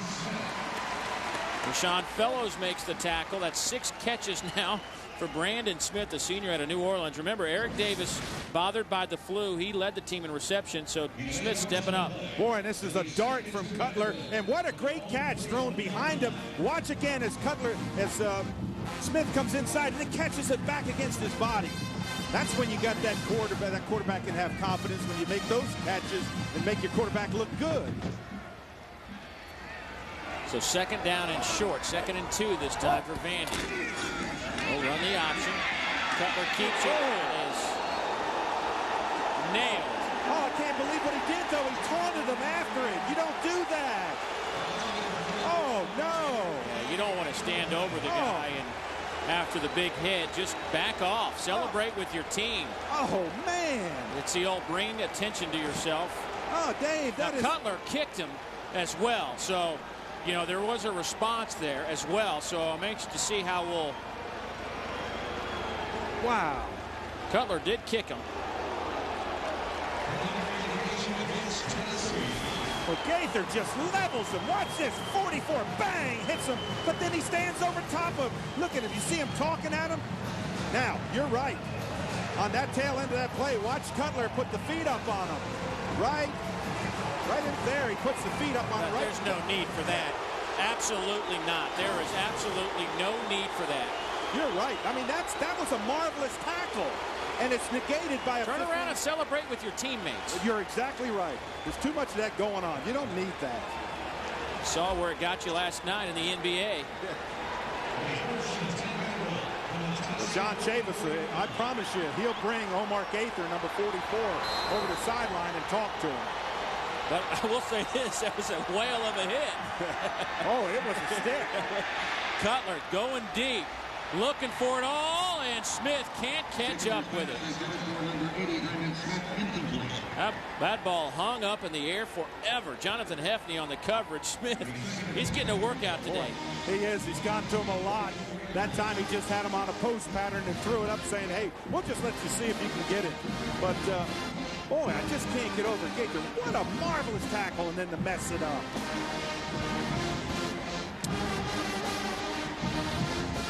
Omar Gaither, career-high 11 total tackles early in the season against Louisiana Tech.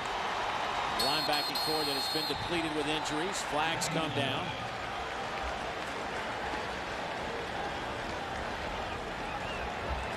Dead ball. Illegal substitution on the offense. Broke the huddle with 12 players. A 5-yard penalty. Still 2nd down. Boy, that moves you to 2nd and 15. That's what Ted Kane said that they just cannot have. He said 2nd and 15, 3rd and 10s. Well, it'll be a long day for us if we're in that situation, and that's what they look at right now. Ted Kane, the offensive coordinator, of course, up in the box. Well, Vanderbilt has worked well on the outside corners on those 2 freshmen. I want to see if they'll go back again. That's where they got the one-on-one situation. Top of the screen there, bottom of the screen here. They've got one-on-one situations. But now can you get enough time back there?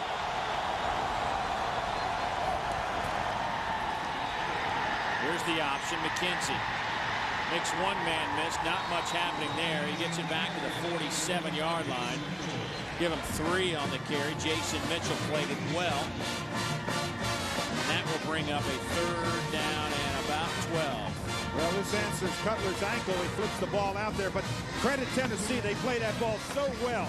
Get great fill from the inside from their middle linebacker. Slide it along. Nowhere to cut back. Bring them down short. Now, 3rd down. You think that Vandy needs a big one? They need a big one. Again, they go to one-on-one coverage. Now, they might have the safety drop back in the zone to help out on the outside. You see him standing in the slot right there. 4 receivers on 3rd and 13. Cutler has time. Now he's flushed. Being chased. Lobs it up, and it's picked off. Picked off by Jason Allen. A Thorpe Award semifinalist. Adds his 3rd interception. interception of the season. And it's the third Cutler turnover today. 2 fumbles and an INT. I don't know who Cutler was throwing to. He was flushed out of the pocket going left. I have no idea. He's going to come out of the pocket this way here. Let's see who he's throwing to. Show me somebody in the zone. Maybe. Oh, I see. He was going out there to Brandon Smith, number 80, but he just never got anything on the ball. When he comes out of here, I wonder if he gets hit or whether he just doesn't square up. No, the ball just floats on him. He had 80, Brandon Smith behind him, but a poor decision, poor choice. Here's Houston. He's got some room to midfield to the 47-yard line. First down, gain of 13. Brought down finally by Eric Byram. Boy, I just love the way that young man right there just runs the ball. Hard worker in there, carries it, doesn't complain. You don't see him getting up saying, hey, look at me. He's just a workhorse out there. Look at that jersey, all covered in grass and green. He's been busy today. 15 carries, 84 yards, and 3 touchdowns. Here's the toss sweep to Cedric. Breaks 4 tackles, gets a block. 5 tackles. Finally, the 5th man, Dominique Morris, held on, but as Cedric says, Coach, I've been doing a lot today, but please let me catch my breath. Well, this is going to be a run. Nowhere to go out here. Look at this. This is all the way 15 yards from the center, and he breaks it all the way back out. You see the rip downs, picks up a couple good blocks. Good block there, good tackle there by Morris. The defense on the backside, there's no backside containment. You got to have somebody coming down that line, backside containment, somebody who comes from over there, Dave. Straight ahead handoff. Gerald Riggs down to the 21-yard line. Boy, when you can go from one back that's 220 to another one that's 220, and they both know what they're doing when they get their hands on it, that's hard to stop. Gain of 19. Well, they complement each other so well.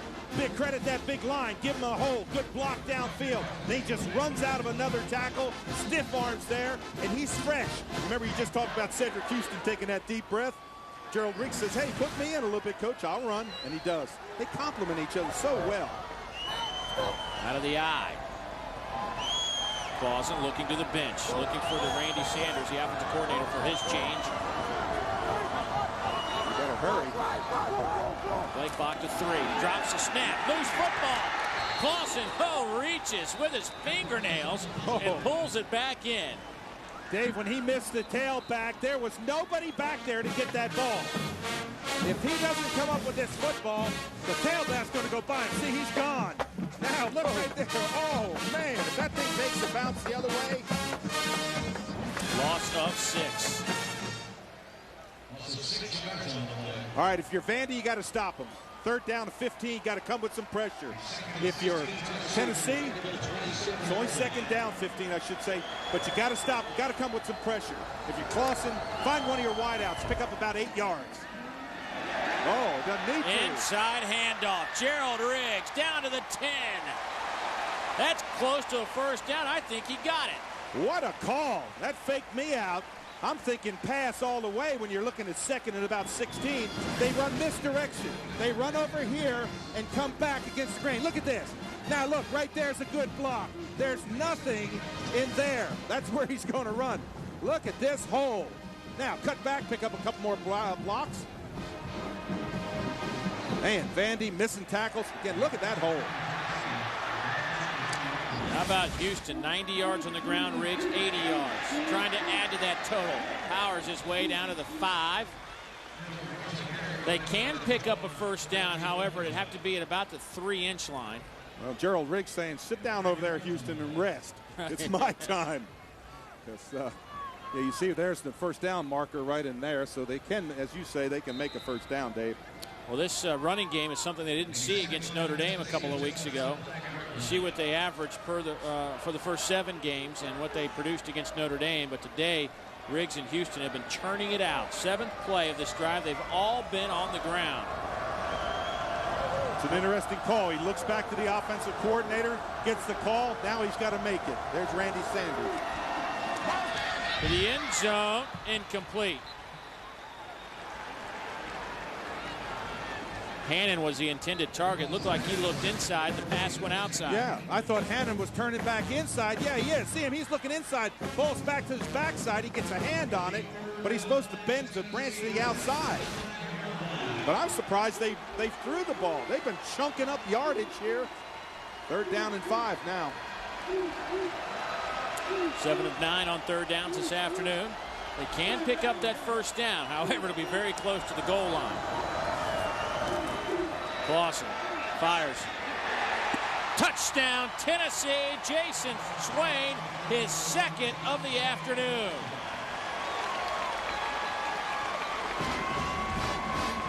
Well-conceived play. They ran just a little dart back to the post. They cleaned out underneath, came back on a dart to the post. And he throws the strike. I told you I like Clausen's delivery. This is good vision. He waits for Swain. You'll see him flash from left to right in your screen, back of the end zone. They ought to be upset. Bill Alford, he missed coverage on that. He thought outside. He thought he had some help inside. Didn't have it. Will Hoyts, point after, is perfect. Been a busy man this afternoon. It's now 38-20. Tennessee out in front. 4:44 to go here in the 3rd quarter. Back after a word from your local stations.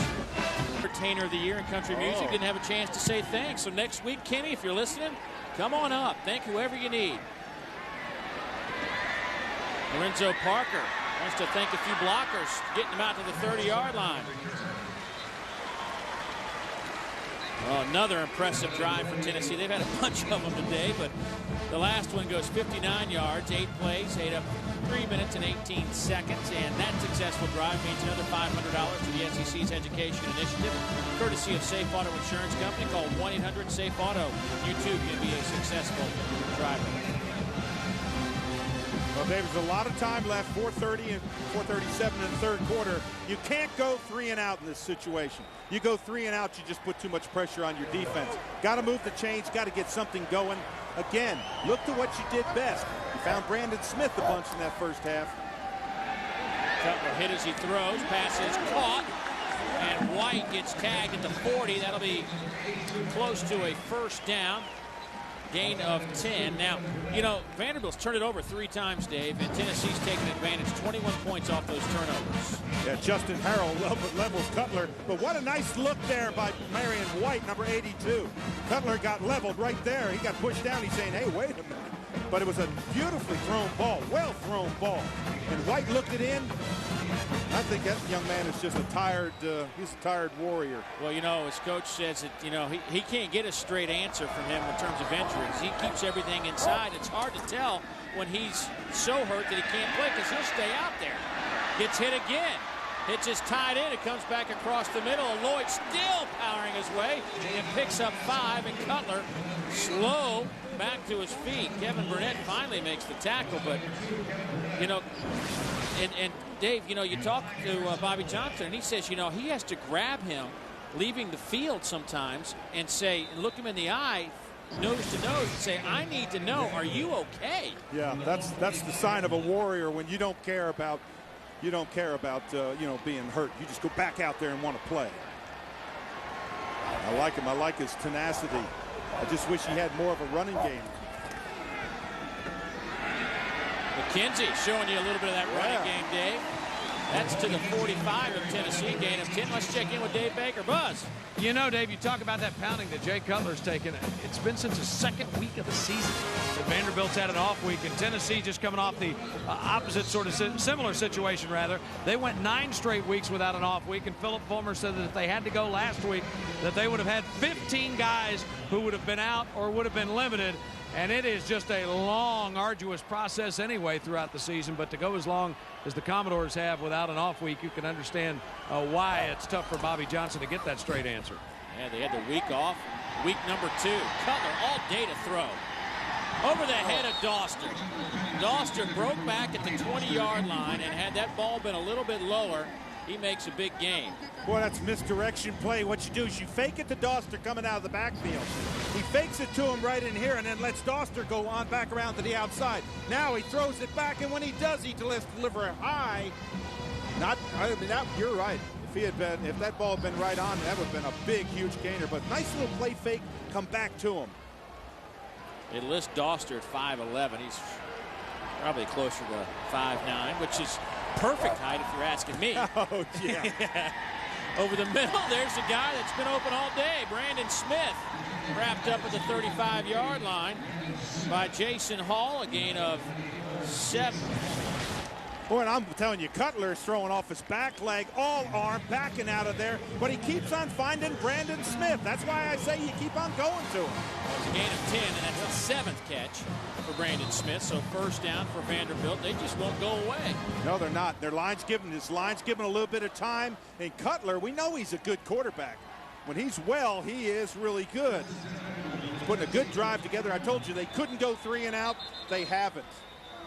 And Vanderbilt may have to take their second timeout here. Whistles have blown. Yeah. No, they're just going to reset the 25-second clock. I saw Chris Young walking off the field like perhaps it was a timeout. You don't want to burn those timeouts. Vanderbilt already has used one this half. In the eye, play fake to McKenzie. Cutler will throw, has time again. Marlon White down to the 25-yard line, knocked down by Kevin Burnett.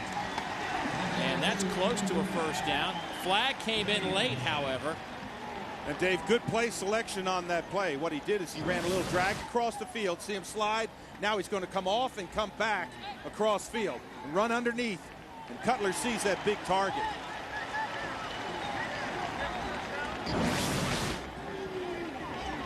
Been a busy day for Matt Austin and company.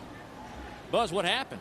Jonathan Lloyd, tight end. He was coming in. He was trying to block hard at the end after the play was already blown dead. Got called for a personal foul trying to get in a late block, late hit, and that'll take him back 15.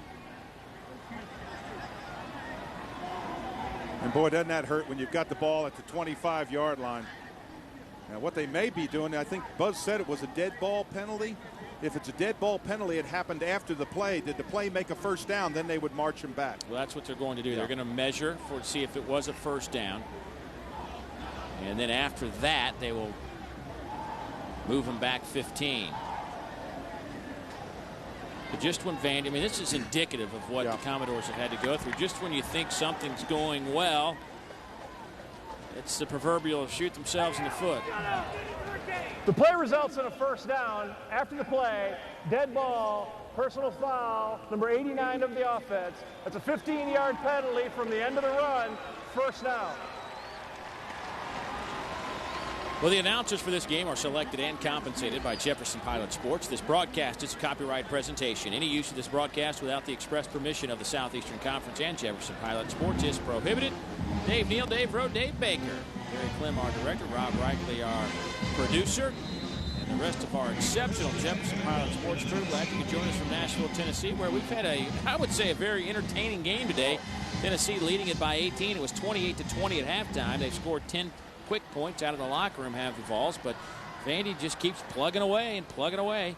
And Vanderbilt will now use a timeout after the 15-yard penalty. Boy, I don't understand that. I'll be honest with you. You got don't all burn day one here. to figure out a play. Well, 1:45 to go here in the third quarter, and that's the second timeout used by the Commodores. Well, fans, be sure and enter the Toyota You Pick 'em contest. Just go online at jpsports.com and click on the Toyota banner. Pick the winner of each week's game and automatically register to win an all-expense-paid trip for 2 to the college football game of your choice. The Toyota You Pick 'em contest.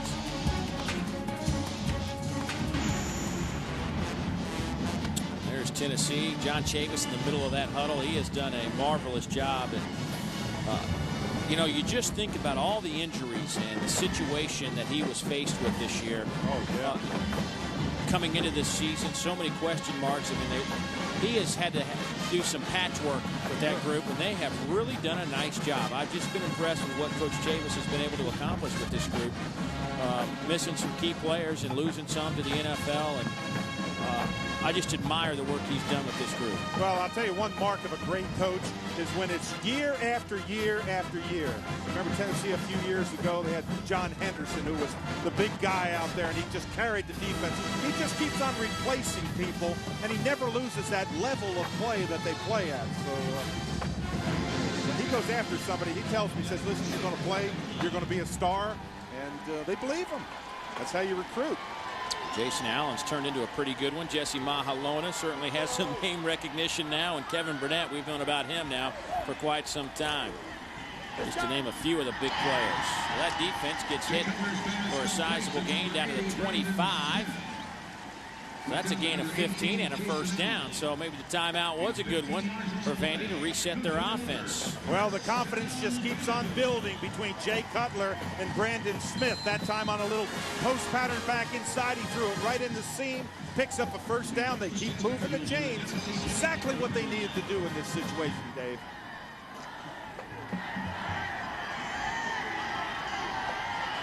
Cutler 5 of 6, 51 yards on this drive.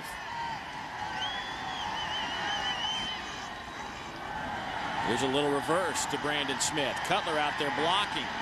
Smith trying to get the corner, and too much speed in the white jerseys. Rashawn Fellows and Jason Allen converge to make the tackle. I got nailed on the block by Cutler. You're going to see him toss here, come back, and Cutler, number 6, is going to be blocking. Look there, there's that vicious block by the quarterback. But Brandon Smith just too far to run. Too far to run in Tennessee with that great speed back there. Well, there's Optine Aronimish. If Vandy needs to take a field goal, he will now handle those duties, as Patrick Johnson has been, requested to kind of be a bystander here in the second half after missing 2 extra points today. Pass is caught by Marlon White inside the 25. They'll mark it close to the 23-yard line. And Dave, one thing that Cutler is doing, I think I really like, is he's not going after the home run, trying to pick up when you've got second down or third down and plus yardage over 10. Pick up 6 or 7 yards, try to get it up there, get a good field position, but don't take a chance. Don't force the ball into trouble. Well, that'll probably be the last play of the third quarter. It was 28-20 at the break, and Tennessee scores 10 points here in the third quarter to build their lead to 18. They led it 28-6 at one point. But it's been interesting, to say the least. We've had quite a few highlights today. Come back for the fourth. Tennessee has taken big-time advantage with 21 points off those turnovers. Vandy looking at the 10th play of this drive. It's third down and 8. Cutler sees a hole. Needs to get to the 15. And he does. He gets it all the way down to the 11-yard line. They'll mark it at the 10. Hefty runs him out of bounds. First down.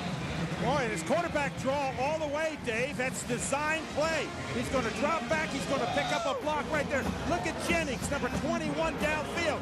Gets a good block. And Buzz, as we hit the fourth quarter, it's not necessarily good news for the Doors. Well, the thing about it is they've lost some leads this season, Dave, that we've talked about, but during the course of this season, you talk about things you need to do to turn the corner as a program. Vandy's only scored 7 in the fourth quarter all year. They've not scored in the fourth quarter in a conference game. Toss sweep. Jeff Jennings. Touchdown, Vanderbilt.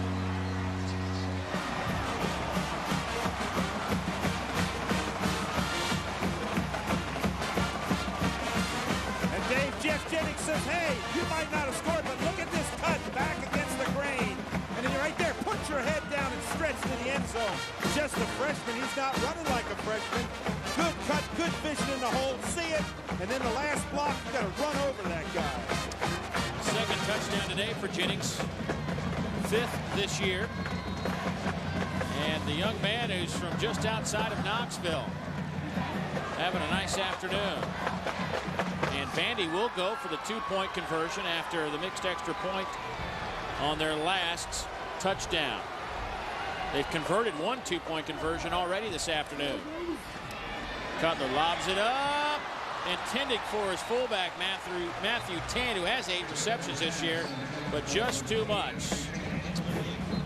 But it's a 12-point game, 38-26. The Commodores hanging in there with 14:45 to go in the football game. It's a 12-point game. Tennessee leading Vanderbilt 38-26. Commodores haven't won in this series since 1982. That's 21 straight wins for Tennessee. But that they haven't scored 26 points in a long time. Well, they hadn't scored 3 years prior to today. Ramanesh will kick it off. A good kick. Sails 3 yards deep into the end zone for Hefney. Jonathan Hefney hit at the 15 and stopped right there. Let's go down to Clemson and South Carolina and show you what happened. And this is very disturbing. Just moments ago, after Javale Newton brought down, a major league fight broke out between these two arch rivals. And it's disappointing that a game, a college football game, has to result, any sporting event, in a situation like this. But this was the scene moments ago. It lasted for a couple of minutes. There were numerous punches thrown, numerous injuries in this situation. We don't know all the details. They have resumed playing, but a lot of violence in Clemson as the Tigers were leading that, getting close to a minute to play in that contest at Death Valley and Clemson. And it's just a real shame what has happened the last 12, 24 hours in sports. What happened in Detroit between the Pacers and the Pistons last night. You know, as somebody with a young son, it's disappointing that I can't even take my son to a sporting event, college or pro, and not worried about something happening like that. It's sad. It really is. No, it's not a part of the game anymore. I don't care what people say. It's not a part of the game. Might have been years ago to prove how tough you are, but not anymore. Well, here it's 2nd down and 10 for Tennessee.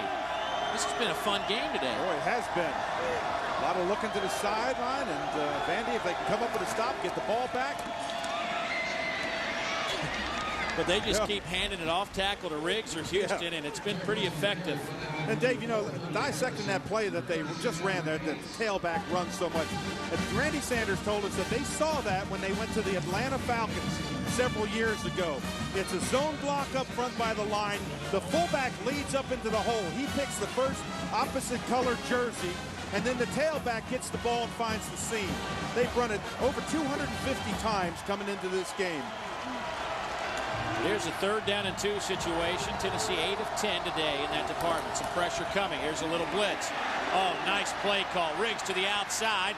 Makes a man miss to the 40. Gerald Riggs still on his feet. Riggs to the 30, to the 25.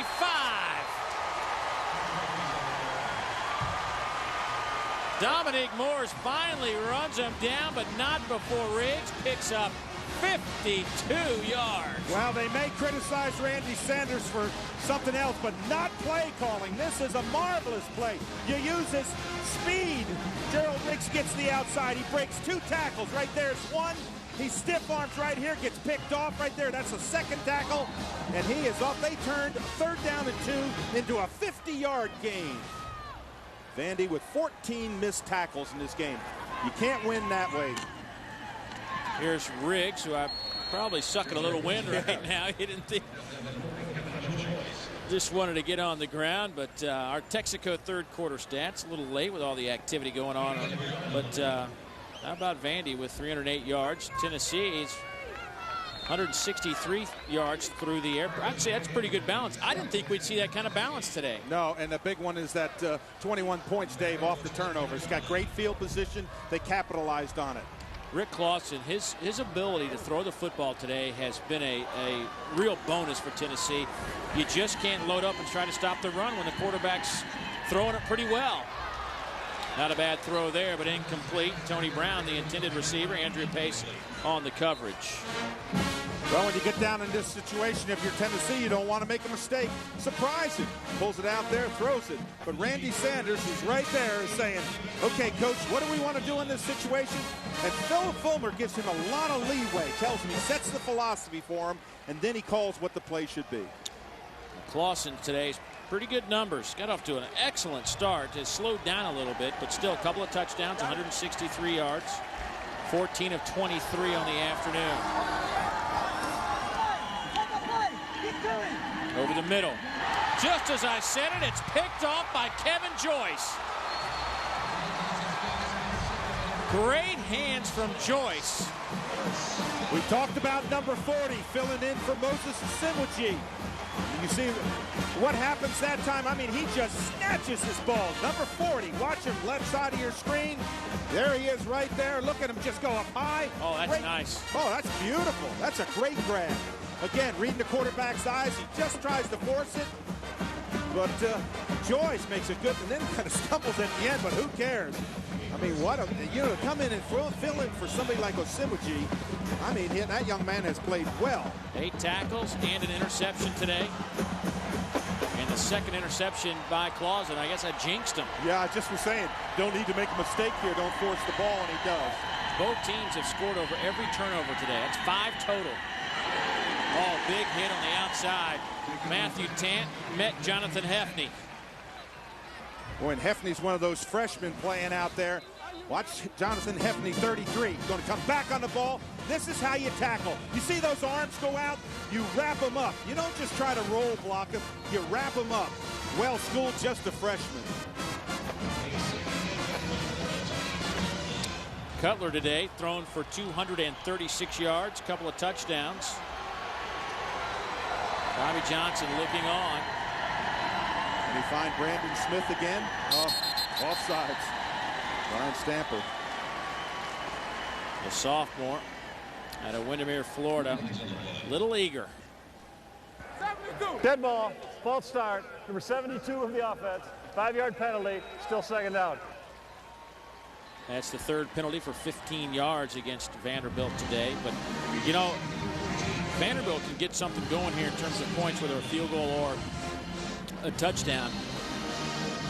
We saw it earlier this year, Mississippi State and Florida. You don't want to keep a team hanging around. That's exactly right. You got to put them away, and a score there might have just done it for Tennessee, but instead, you need your defense to stand tall. Cutler looking for a seam. Falls forward to the 23-yard line. Jason Hall will get credit for the tackle. Gain of 6 on the play, but that'll still be a lengthy 3rd down opportunity coming up for the Commodores. Boy, and this is where you need one. This is where you pull it out, where you call upstairs to the offensive coordinator, Ted Kane, and you say, hey, what's going to work? They signal it down, and you know where I think they go? Right back to number 80. That's a great call. He has caught the ball. Brandon Smith has caught everything. There's Ted Kane. They also bring out Quane Doster to the near side. So four receivers out. Tant, the fullback, stands next to Cutler, who's in the shotgun. There's a slant and no flag. And the Vanderbilt bench erupts. And now Young pushes Burnett. Lucky he didn't get a flag. Hefney on the coverage. The Vanderbilt bench just, boy, they lit up. Wow, that ball was way up in the air. I think there was contact. Let's watch it again. There's Hefney, 33. Where's the contact? That's a little early. That's a little bit early, Dave. That's early. I'm not trying to play referee, but that's a little early. That's interference. We've seen that called a bunch this year, but not that time. So on 4th and 8, Hieronymus to punt it away. Low line drive, takes a bounce. Favorable for the Commodores, down to the 38. That's the kind of season it's been for Vandy. Just can't catch that break. Back after this. Time off that clock.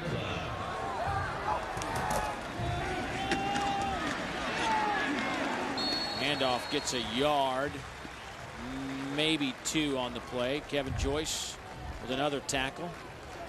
Riggs has gotten most of the work here the last few series after Cedric Houston put on a pretty good show. And now if you're in that Tennessee huddle, you're saying, hey, big boys up front, blow them off, tie them up, get some seams, move those chains, get some yardage. That's all you want to do. You just want to keep on moving the chains, extend out the clock. They've got enough points to win, they think. Swing pass. Played well this time. Gerald Riggs taken down by Eric Byram. And Dave, your thoughts about Rick Clausen despite 2 interceptions? Well, I like his vision. He threw out there to Cedric Houston, picked up nice yardage. He's gone to Swain a couple times. Big catches, big hits. He's got a lot of confidence. His line's giving him good protection back there. This pass to Swain, this dart into the post, that was a well-thrown ball. Now, the interception, he forced it into trouble and had a great catch there by Joyce. Kevin Joyce, number 40. But I like him. We talked about whether Schaefer would be back. I'll tell you, I think Clausen's thrown well. Wide open over the middle. Pass is caught. Corey Anderson brought down at the 44-yard line. I tell you what, Rick Clausen does not look like somebody who was third team on a depth chart. Absolutely. Look at this. Standing back with poise. Waits for his big tight end to come across the middle and then finds him. Big target. Throws him a nice ball. The ball is thrown in stride, which is a big part of completing a pass. And you're right. He doesn't get a lot of reps, but he's played well. There's Eric Haynes looking on. Also, you have to give some credit to that banged-up offensive line. Absolutely. Clausen almost completely clean. Gosh, they've moved more people around there. They lost Respert. Then they moved Gandian. Then they had to lose Cody Douglas. They moved Sears. He's been all over the place. Nice play on the outside by Dominic Morse. C.J. Phaeton makes the catch. Well, we showed you what happened in that game between Clemson and South Carolina. It's now a final 29-7 after a major brawl. Clemson now bowl eligible. Both those teams 6-5 in the year. Oklahoma putting it on Baylor 35-0. That's a final. Miami, Burton, Wake Forest. Boston College over Temple. Dave, when you get under 8 minutes, that becomes run time. That's when you start eating up that clock. Clock is under 8 minutes. You've got second down and long yardage, but it's time to run the ball. On second down and 8, Riggs is stopped. Andrew Pace now with 9 tackles today. Nowhere to go, Dave. Andrew Pace, 36. He's right in the backfield. Look at him standing right there. He just runs up there. Vanderbilt guessed right. They've got a little run blitz where they bring the safety, and Pace is the free safety. They're still playing hard. Still think they can stay in this football game. Here's the big play, Dave. This is the big one. Tennessee up over 400 total yards. Third down and 10. Joyce. There's a blitz. Here comes that pressure. Pass falls incomplete. Joyce nearly jumped off sides and made contact, but stopped just shy. And it's now 4th down. Well, you are so right.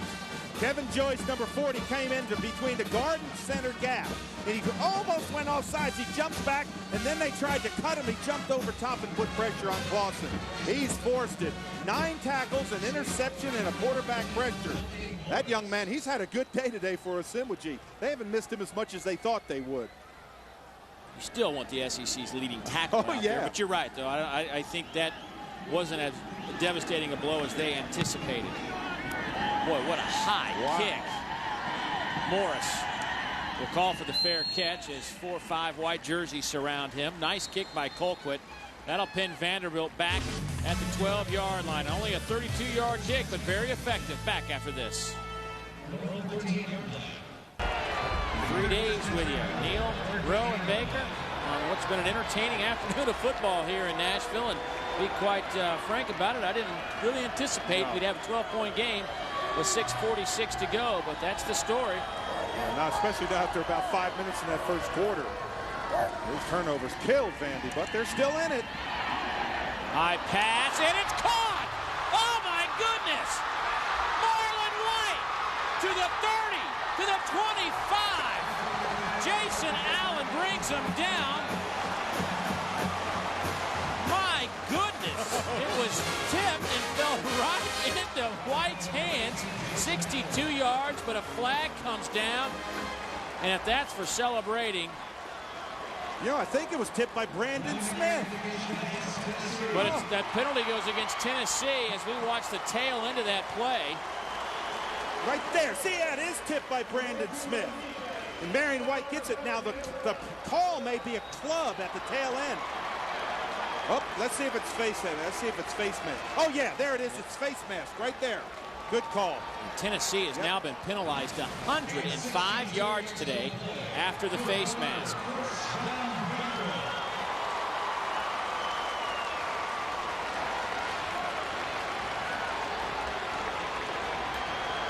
White knuckle time for Philip Fulmer. I don't think he anticipated this. 12-point game. Vandy trying to make it a closer contest. To the end zone! Through the hands of Chris Young. A little more zip on that pass, and it's 6. Jason Allen on the coverage. Wow, did Jason Allen make a recovery on the play? Chris Young had him beat to the corner of the end zone. And Jason Allen came from nowhere. Look at this. That ball is touchdown, and look at Allen come in there. But you know what? I'm not so sure Young just didn't drop that. Yeah. I thought it was good defense, but it's not. Jason Allen did get over there, but no. That's Chris Young just dropped it.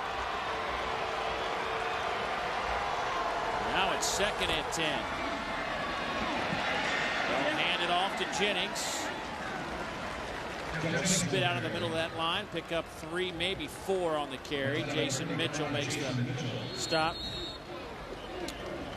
And let's check in with Buzz. What do you got? Hey, Dave, you know, John Chavis is a guy, as you all know, he's a guy that likes to bring pressure. He's a guy that likes to make a lot of different things happen on defense. But because of this defense, because of the injuries, because of the young guys, despite the fact that a guy like Jason Allen has played so well, he's been really limited in terms of what he's done. If you remember back when he was talking about their win over Georgia, he called the same defense 8 straight times down the stretch, said about drove him crazy. But in terms of a situation like this, he's just getting his guys to try to play a base defense, play man up, and make the play. Thanks, Buzz. And the injured Vanderbilt player, Hamilton Holloway, who came in as backup center, now playing over at the guard position. They're looking at that right knee. And Dave, you know, Buzz makes a really interesting point. John Chavis has had to hide those 2 freshman corners and support them all year long.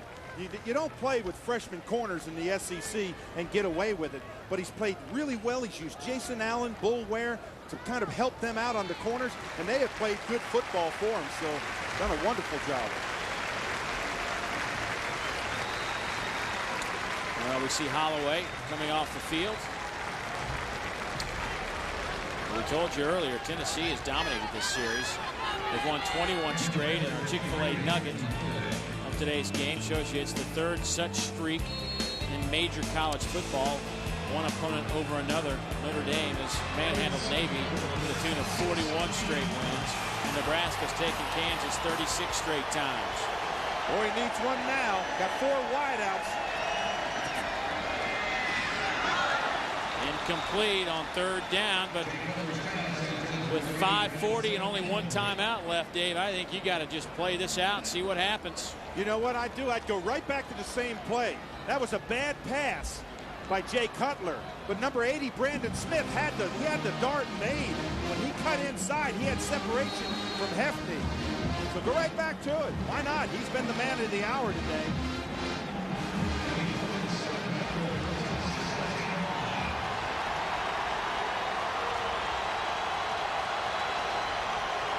This could be your ball game right here. 4th down and 7.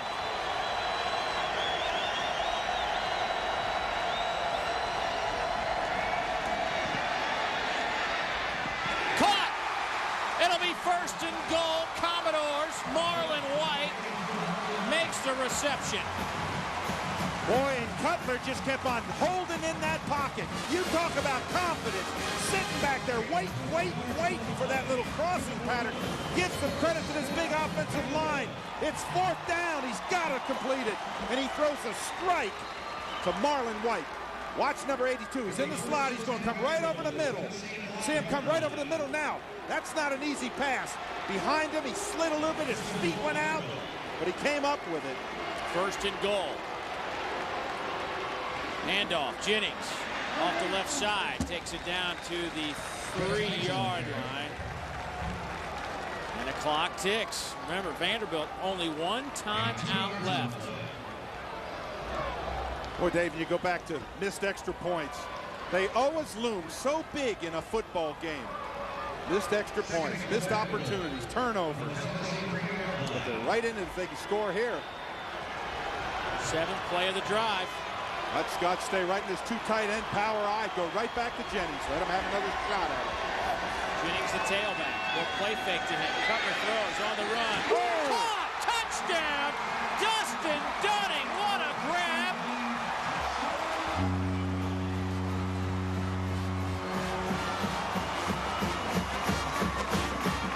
You will never see a tight end lean out, stretch out like this. Off the line, left side of your screen. Watch him stretch out. Oh, my goodness. Oh, and he fouled fumbled the ball, but still caught it. Off the line, dragged down the line. What a strike, and look at that stretch. Great concentration. Well, here's Optiner Adamesh, his first point after.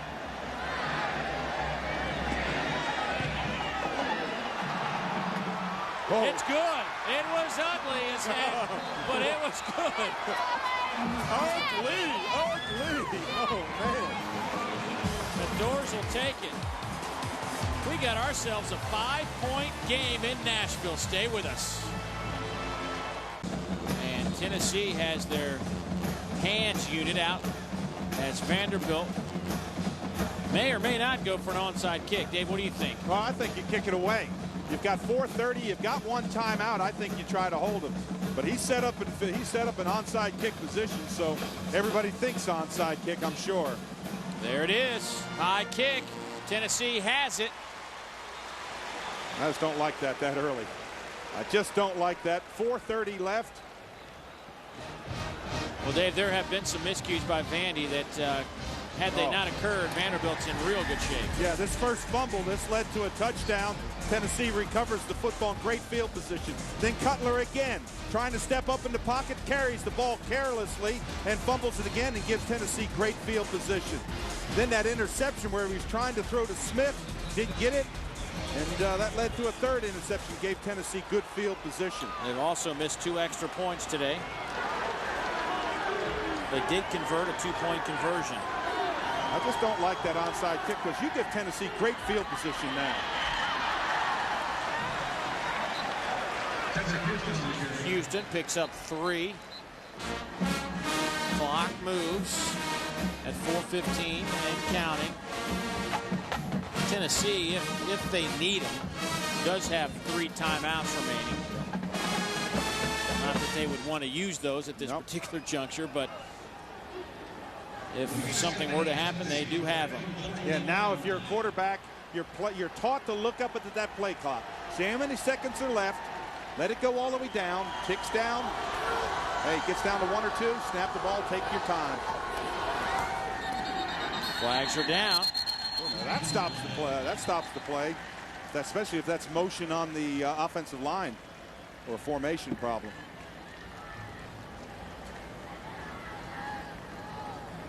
Boy, if you fill a Fulmer, you don't want that clock stopping. Prior to the snap, false start, number 72 of the offense, the 5-yard penalty, still second down. And that'll move them back 5 yards.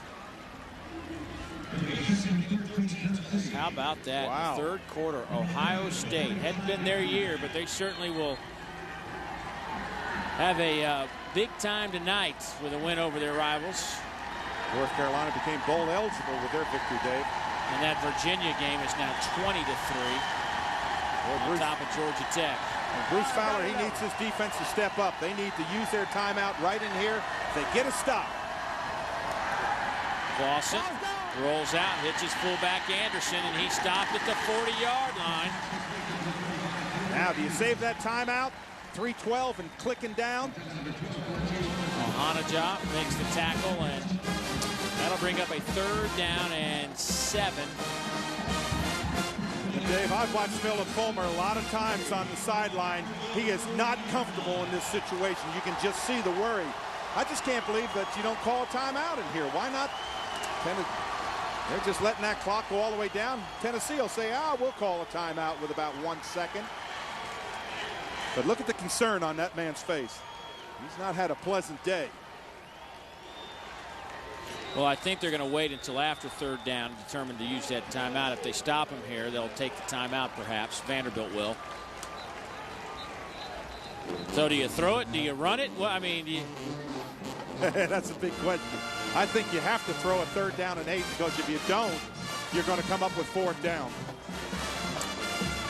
Well, Tennessee has come down to the wire a time or 2 this year in some of their games, and they've won 4 games by a total of 15 points. They beat number 11 Florida 30-28 on a 50-yard field goal by James Wilhoit with 6 seconds left.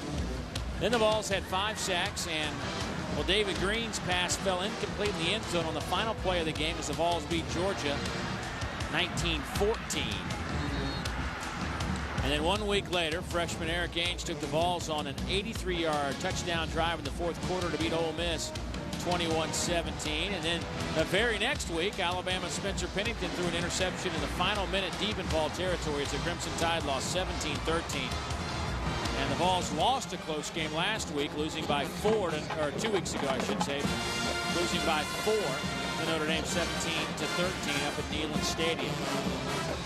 Now, if I'm Vanderbilt, I know that Clausen has done that fake where he's rolled out to the weak side, naked, and thrown to his tight end coming off the line, or a back coming off his wide receiver, I should say. I'd be real alert for that. He's used it 3 or 4 times. He's been very successful. Got to get backside containment and pressure.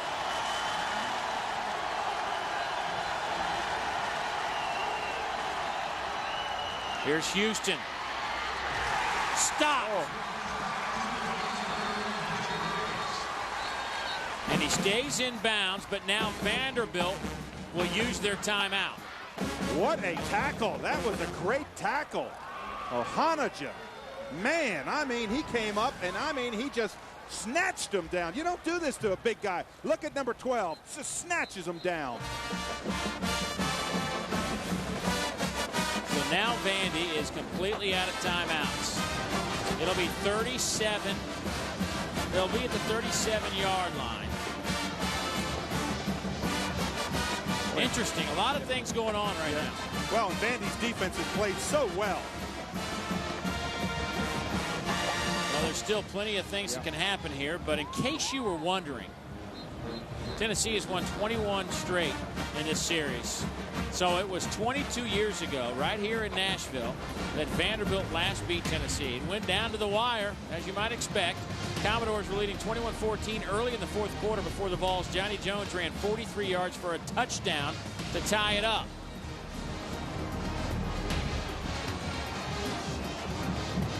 Then Vandy would regain the lead when Whit Taylor ran one in from the 1 as the Commodores went ahead 28-21. Now, with time ticking away, Tennessee tried for a touchdown to tie the game, but the Commodore defense held as Vandy won that game.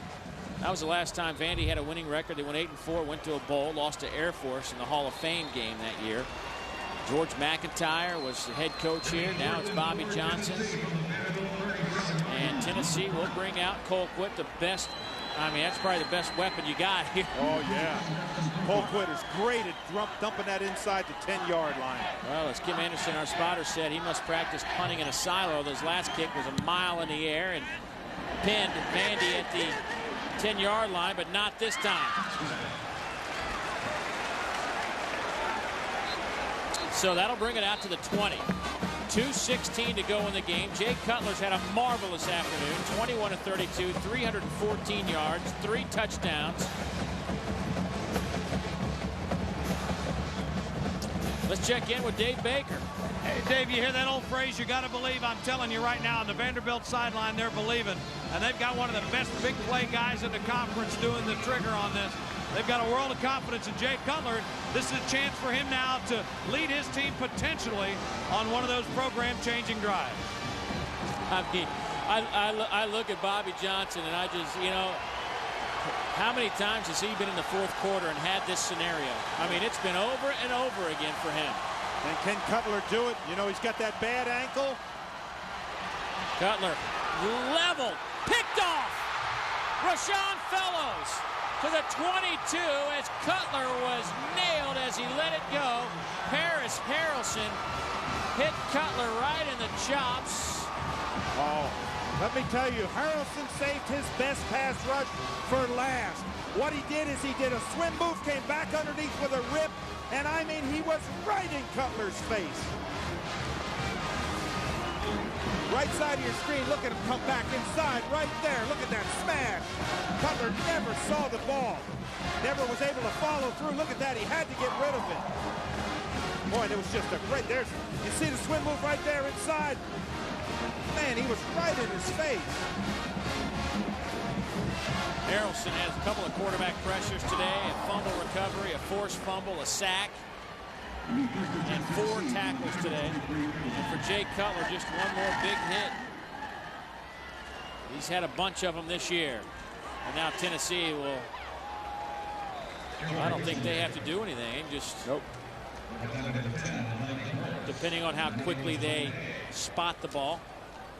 Closed caption for SEC football provided by Nissan and your Nissan dealer.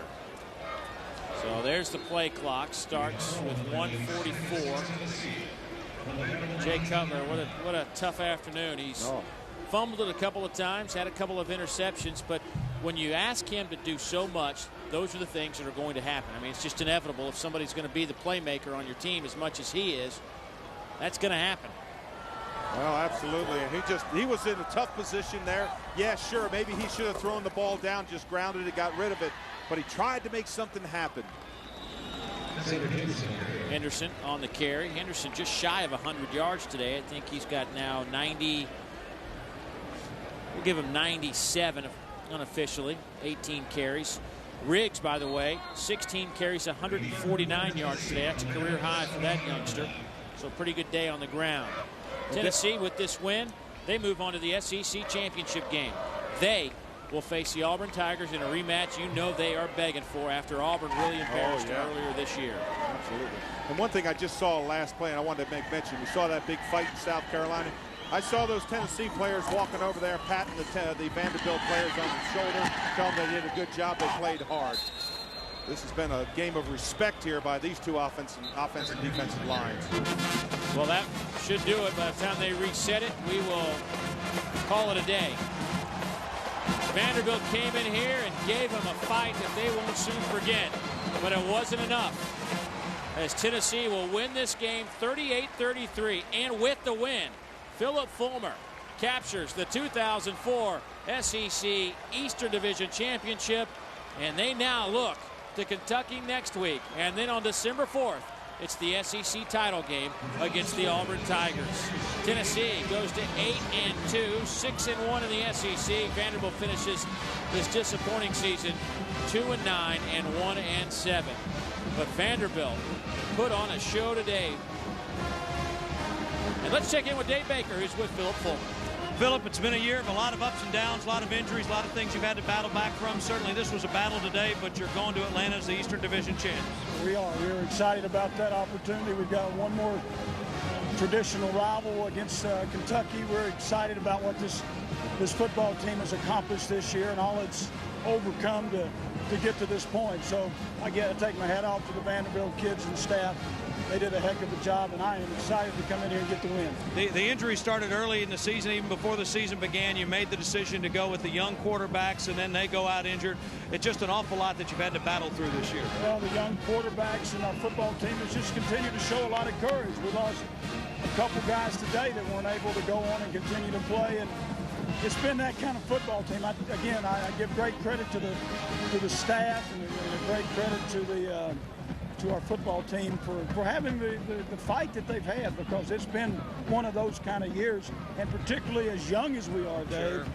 You know, as young a team as we're playing with right now, it's a special group of kids. Rick came in here today. He hadn't been in that situation in a while, and he came in and he made some good decisions. Had the 2 interceptions, but made some good decisions overall. Rick did a good job. We probably shouldn't have put him in that crossing route situation at that particular time in the takeoff. You know, that's one of those. It's a jump ball, and we probably should have done a better job of defending it. But I have great admiration for Rick. It's funny and ironic how it's come full circle. Yep. You know, they competed in the spring and the off season and summer, and were very unselfish, Dave. Very unselfish to take the back seat to the freshman, and then he comes in and has a chance to lead us to the championship. Philip, congratulations to you. Should be a great championship game. Thanks so much.